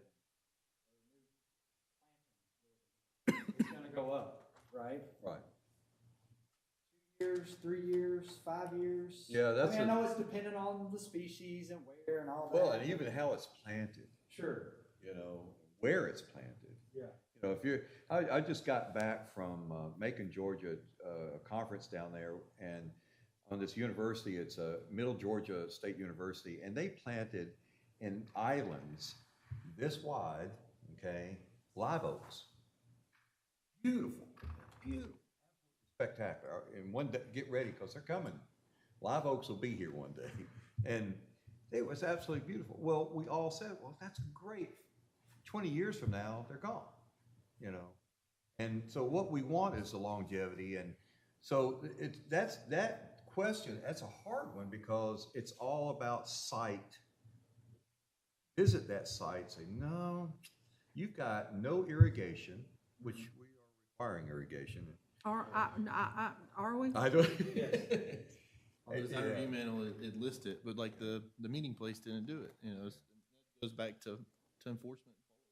And you got this reflective heat off of the parking lots, and it's a mulch mound, the mulch volcano goes up a foot plus high, you see it all. And, so it's actually site inspections that keep that on. Well, the basis for the question is, one way you could potentially curb some of that poor replacement practice or non-replacement practice is to require, once a CO is issued, or before a CO is issued, require a bond or irrevocable letter of credit to be filed with the city for replacement that will stay in effect for 2 years or 3 years. Or you could define it 2 growing seasons if you want to try to get through something along those lines. So then you've at least got that time-sensitive window when the majority of new plantings may fail, if they're going to. Right. You've got at least a leverage mechanism during that window to say, hey, maybe that's an annual review of the sites that have that still have those bonds or letters of credit in place. An annual review is done by Mr. Berkeley. Be a good time to do that, in the fall of each year, or? Yeah, right in the middle of the growing season, so it could be a summer. So that, all of that kind of discussion, that's exactly, you asked what is the tree board's role? Those types of things, I think, are right down your alley on what the tree board can provide as far as, here are our recommended best practices from an enforcement, and how, and working with Kristen and the codes department and the planning commission to incorporate those enforcement practices documents accordingly, and also into potentially operating procedures for.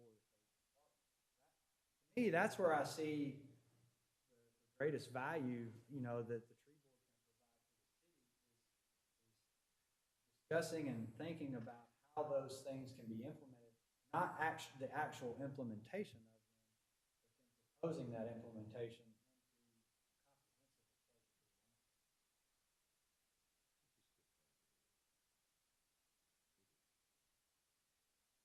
I see,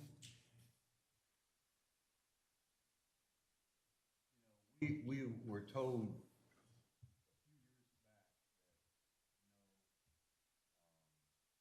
that, you really are strictly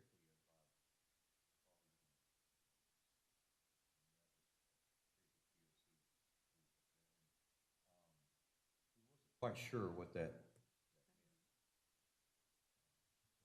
That's why, I'm confused about what, if it is all advisory, then it's gonna take a big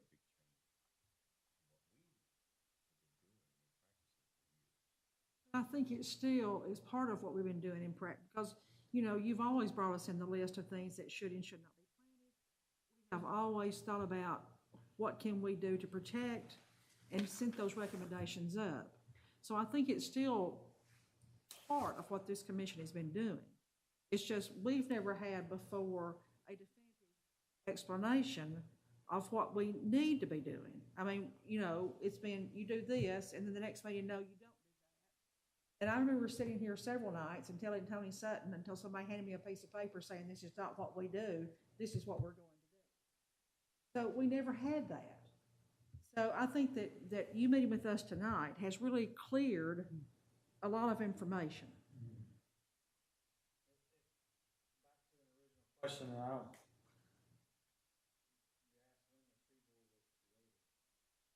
The original ordinance, bill number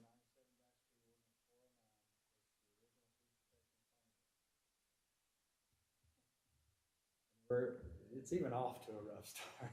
So. Imagine our shock. So one of the sections in here is called administration. The city tree program shall be administered by the Department of Code Enforcement. Department of Code Enforcement shall provide overall enforcement of this ordinance through the Office of Building Inspection. The department shall provide inspection of development sites to ensure compliance with Planning Commission under administration of this ordinance. Planning Commission shall review development plans, specifically including site development plans and subdivision plans for compliance with the ordinance. And number 3 is the Fairview Recreation Advisory Board. Fairview Recreation Advisory Board shall function as the tree board. In order to, and then it lists 1, 2, 3, 4, 5 things, none of which involve reviewing individual plans. What's the date on that one? That's the original ordinance. Is that 97 or? 97. Let me see who signed it.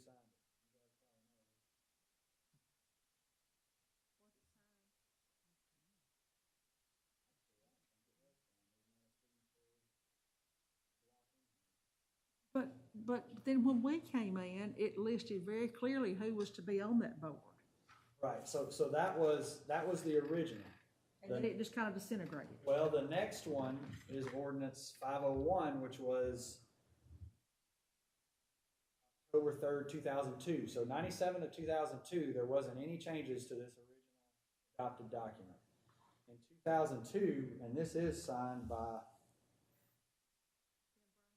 Darrell Mangrum, Mayor, Kathleen Doherty, City Recorder, May of 2000 and it does say administration. Same thing, Department of Code Enforcement, Planning Commission, and then it says Fairview Tree and Parks Board. The Fairview Tree Board shall so it's, the title is Fairview Tree and Parks Board, and then the first sentence is the Fairview Tree Board. So even within that same 7 words, there's a discrepancy in what the title is. But anyway, the Fairview Tree Board shall function as an advisory board in order to, 4 things: provide and coordinate publicity concerning the selection, planting, and maintenance of trees and the program of the city, recognize groups and individuals for their actions taken in furtherance of coordinate donations of trees or money given for that purpose, evaluate and recommend to the Board of Commissioners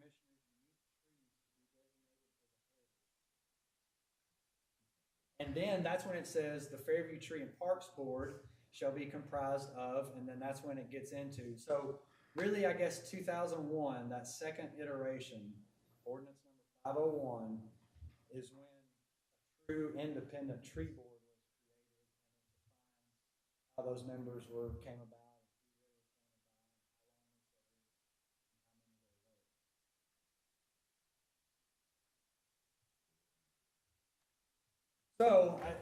So that's why you see I've you know, you run the gamut of initial responsibilities, and then however it evolved over the years into the different forms it's taken. As best I can tell, we're loosely at best based on anything that was actually adopted, and it was probably more of a, this is what we think the tree board should do, and so therefore we're going to do it. And that's where we've had just these changes. Trust me, it was never what we just sat down here and thought we were gonna do. We had, Jane maintained all the documents. Okay. So it was never, well, we just think we're gonna do this. No. That was starting in 2007, I think.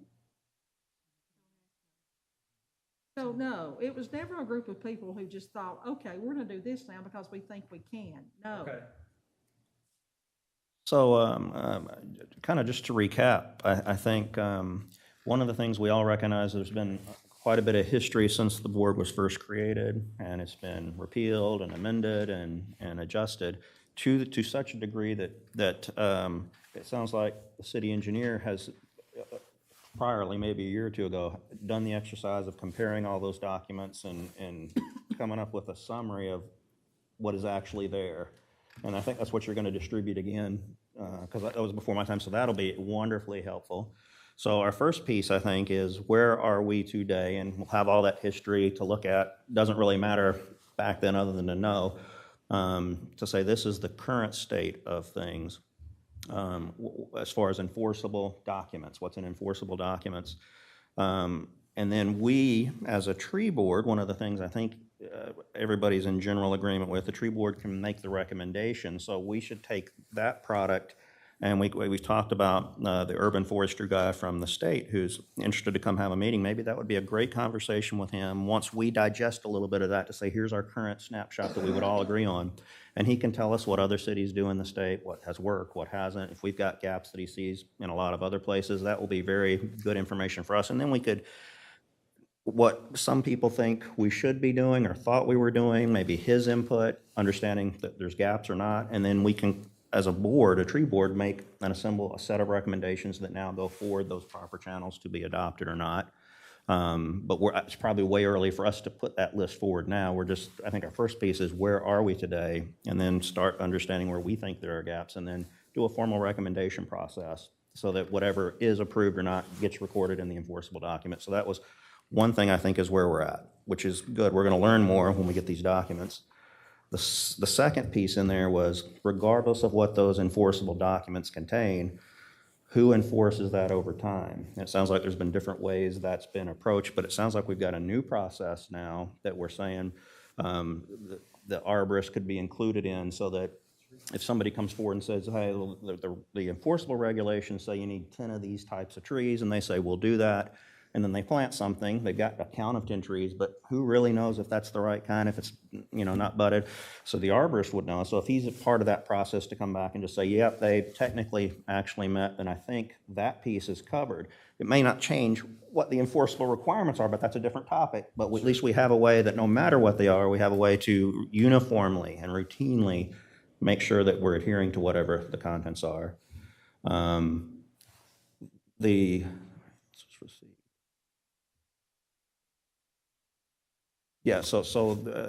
third thing on the list was the approved tree list itself, recognizing that it can change and maybe just adopting something. And that's probably a tree board piece initially to say once a year, we as a board review that list that's currently effective, take input from whatever changes the state and other things, and then submit that again as a recommendation to say we'd like to amend or change that list that's currently being enforced.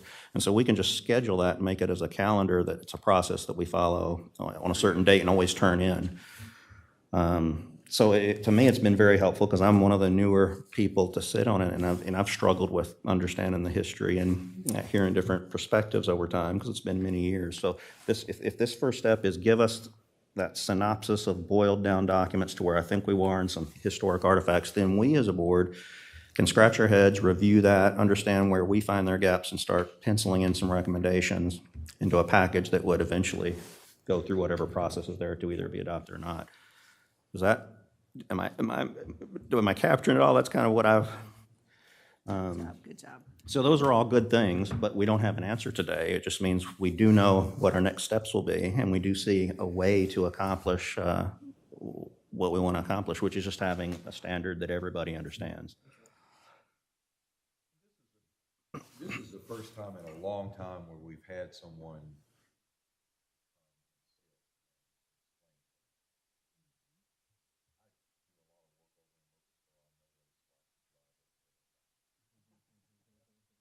thanks, Will. I really appreciate it. Yeah, it's very helpful. And I want to apologize. Now thinking about that, it may have come out wrong as far as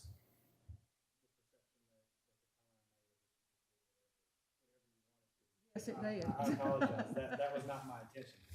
I think you mentioned 2007 as an. I think that's when I started. Okay. So that coincides with the adoption of the initial design review. So I think. Must have been before that, because I was on it for several years before the design review manual, so. So I think what I meant, the comment meant to come out in a form of not necessarily you on your own decided what you wanted to do. I suspect maybe you in conjunction with Board of Commissioners and Planning Commission staff over the years have said, yeah, that would be a good function for the tree board to perform, but it was never formalized necessarily in the way that it was verbalized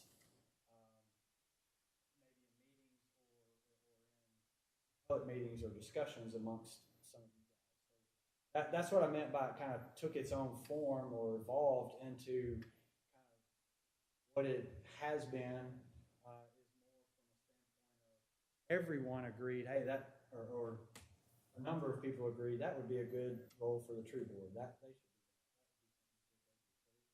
the formalization of that role didn't take place in conjunction with.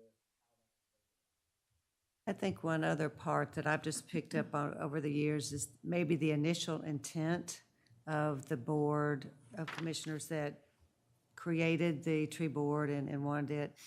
The intent has not always been shared by succeeding members of the Board of Commissioners. And so without that intent or the actual changes being approved or whatever, not everybody coming down through the Board of Commissioners has agreed with everything as well, and maybe they thought things were a little too stringent or whatever. So I think some of those intents that were not concreted in writing have kind of played a part in there too. Everything that y'all discussed tonight about well, we remember this way, we remember this way, this document.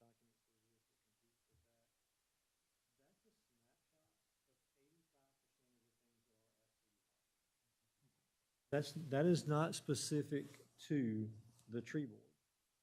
As we get into those things, I know Commissioner Rainey and I have had this conversation. When Will comes along and he's looking at it, when I get here, I look at it as, okay, what do our ordinances and resolutions say?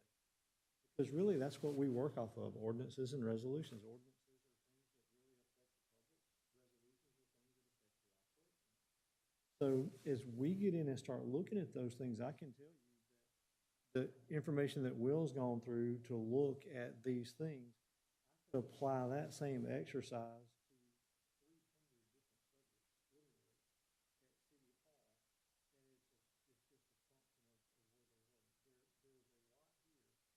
of things that were voted on in the minutes. Discussion, the board has it, they do this thing. But there's no formalization of it, like you mentioned. There's no catalog, there's no reference, there's no way to go back and look. So that it becomes more discussion that we think is the rule than it becomes an actual catalog document that we can go back and we're trying to change that. It's not.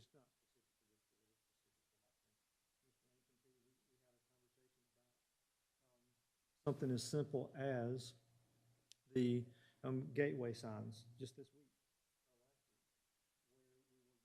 Where we were going to put lights on the gateway signs, which is a nice thing. There was confusion on the staff side. I go back last summer and I said, hey, we need to put a budget together for these things. So they come back and say, we're ready to go. It's going to be $2,000 a piece to do these things. $2,000 each for the 3 signs.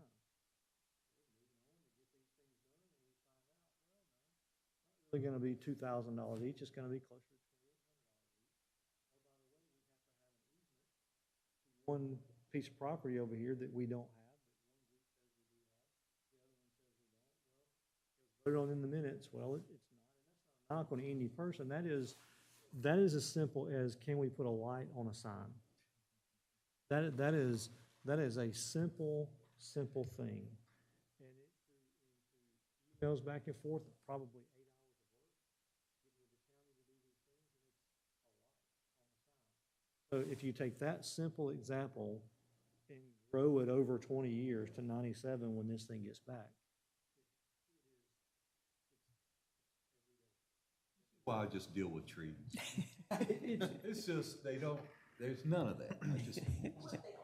Well, and I think part of it, honestly, is having not been here and not seen all this, and you guys have been here for a long time, I think there's such a history of political discord that comes around every once in a while, particularly over the last 20 or 25 years, that a lot of what happens is, if I can just tell this person what they want to hear and leave, then the most recent conversation is the thing we're doing, regardless of the actual formality.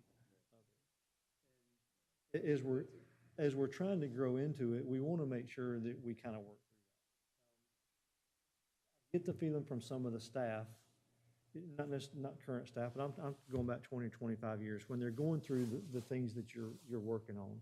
And I applaud you for that. I know we want to get it right.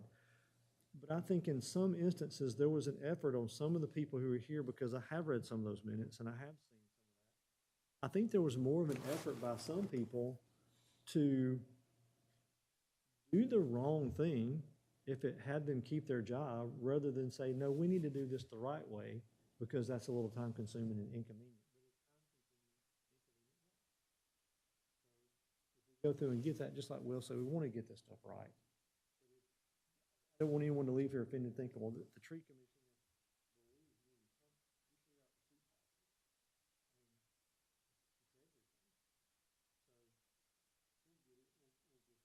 Don't get frustrated. There's a lot.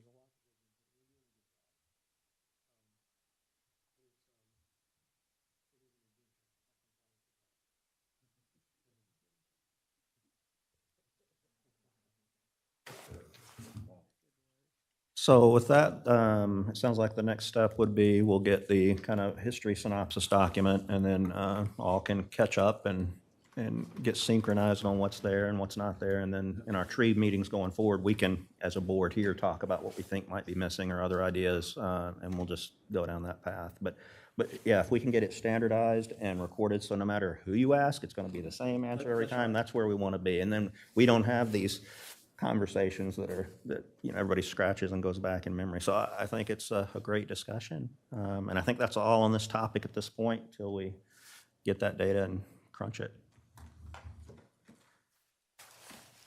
Thank you.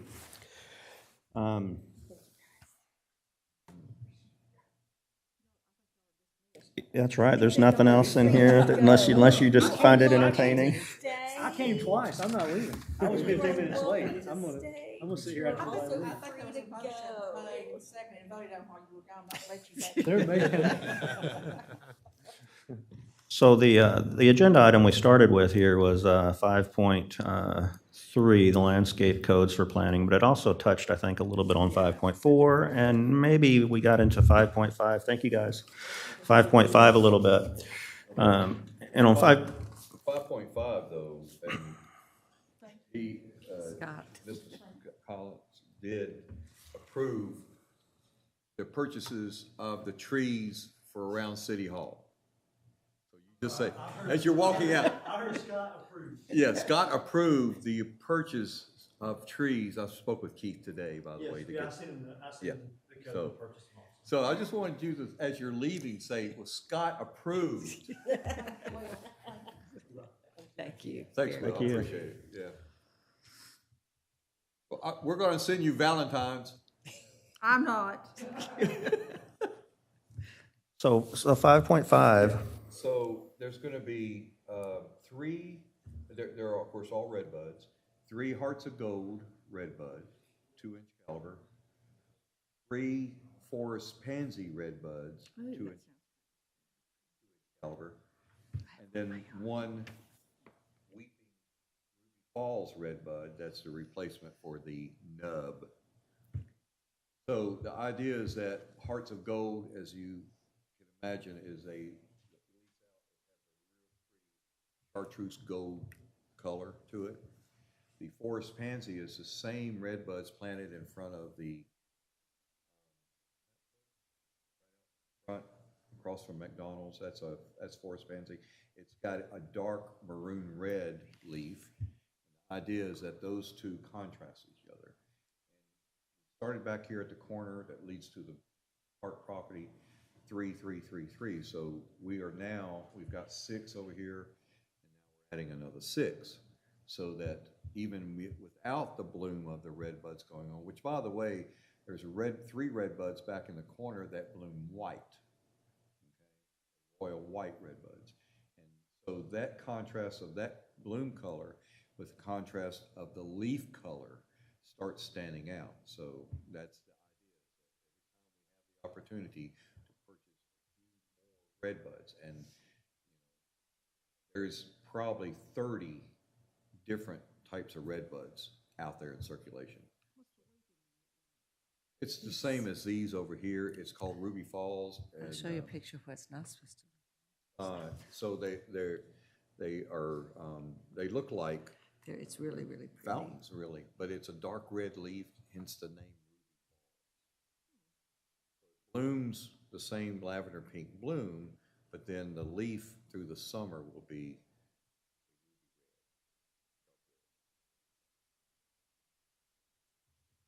it comes out to all total to about $640, and trees will be picked up by a truck provided by Grow Wild Incorporated. Because we gotta pick up some plants ourselves, so we're gonna pick those up. Scott's already approved the PO and working with Keith Paisley on the logistics. Dropped off, so that's it.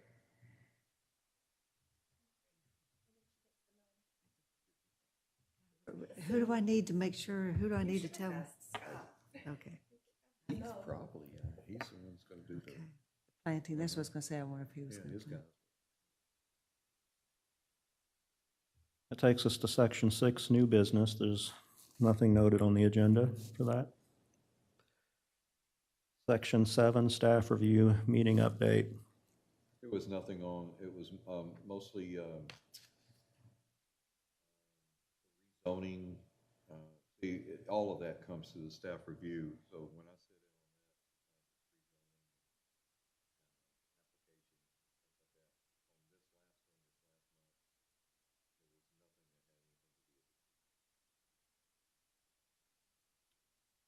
Item 8, update on the tree bank funds.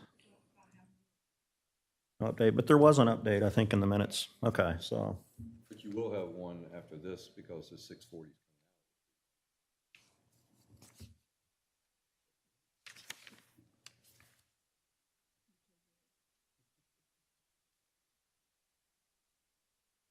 just curious what the number was, just out of curiosity from the last meeting.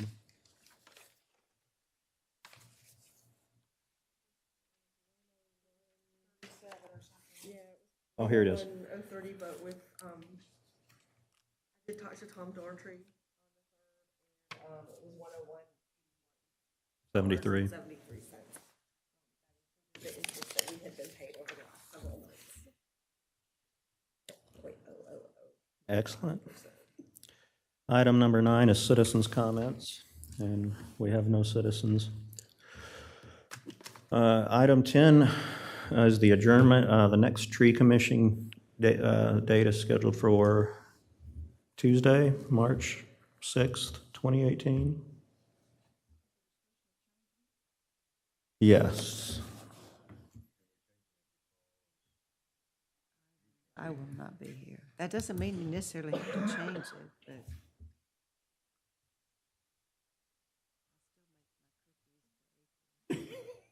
That's right. I guess there would be two issues. One is that, does it jeopardize a quorum? And at this point, it sounds like it would not, provided there, because none of us fall off the earth.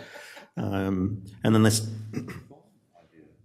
I don't know how, we'd have to check maybe with the city attorney to see if that's even legal to do.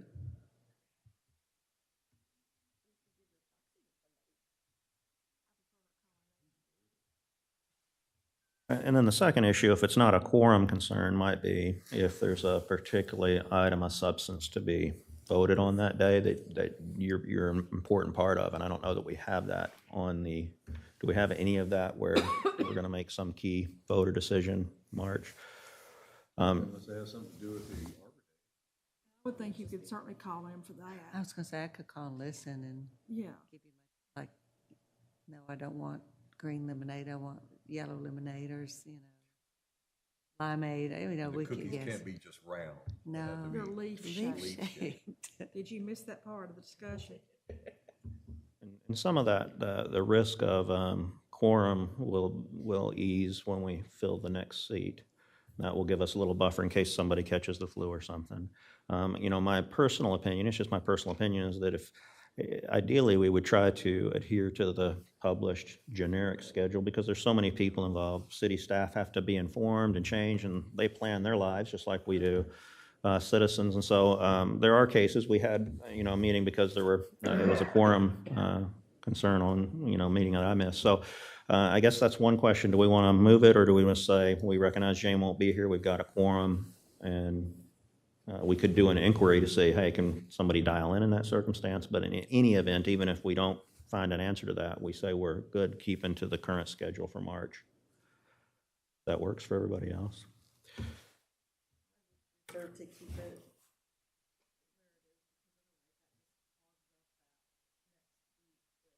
That's right. A tree commission meeting, a planning commission. That's right. There's a kind of a snowball effect. Nights in a row. So saying all that, there still might be circumstances where we need to have an extra meeting or move something because there is a time sensitivity or some other issues. But in this case, it doesn't appear that's what we're facing. Might need a workshop or something prior to Arbor Day, might be to some. That's right. That might be it. That might be the way to handle that. And maybe even a workshop that we might have when we get this boiled down version of documents. I think there's a lot to discuss there. I think our visitor from the state could be very helpful in those discussions, helping us compare and contrast. So with that then, it sounds like we will leave our scheduled March 6, 2018, 7 p.m. at City Hall for the next tree board meeting. And with that, we can be adjourned. Thank you.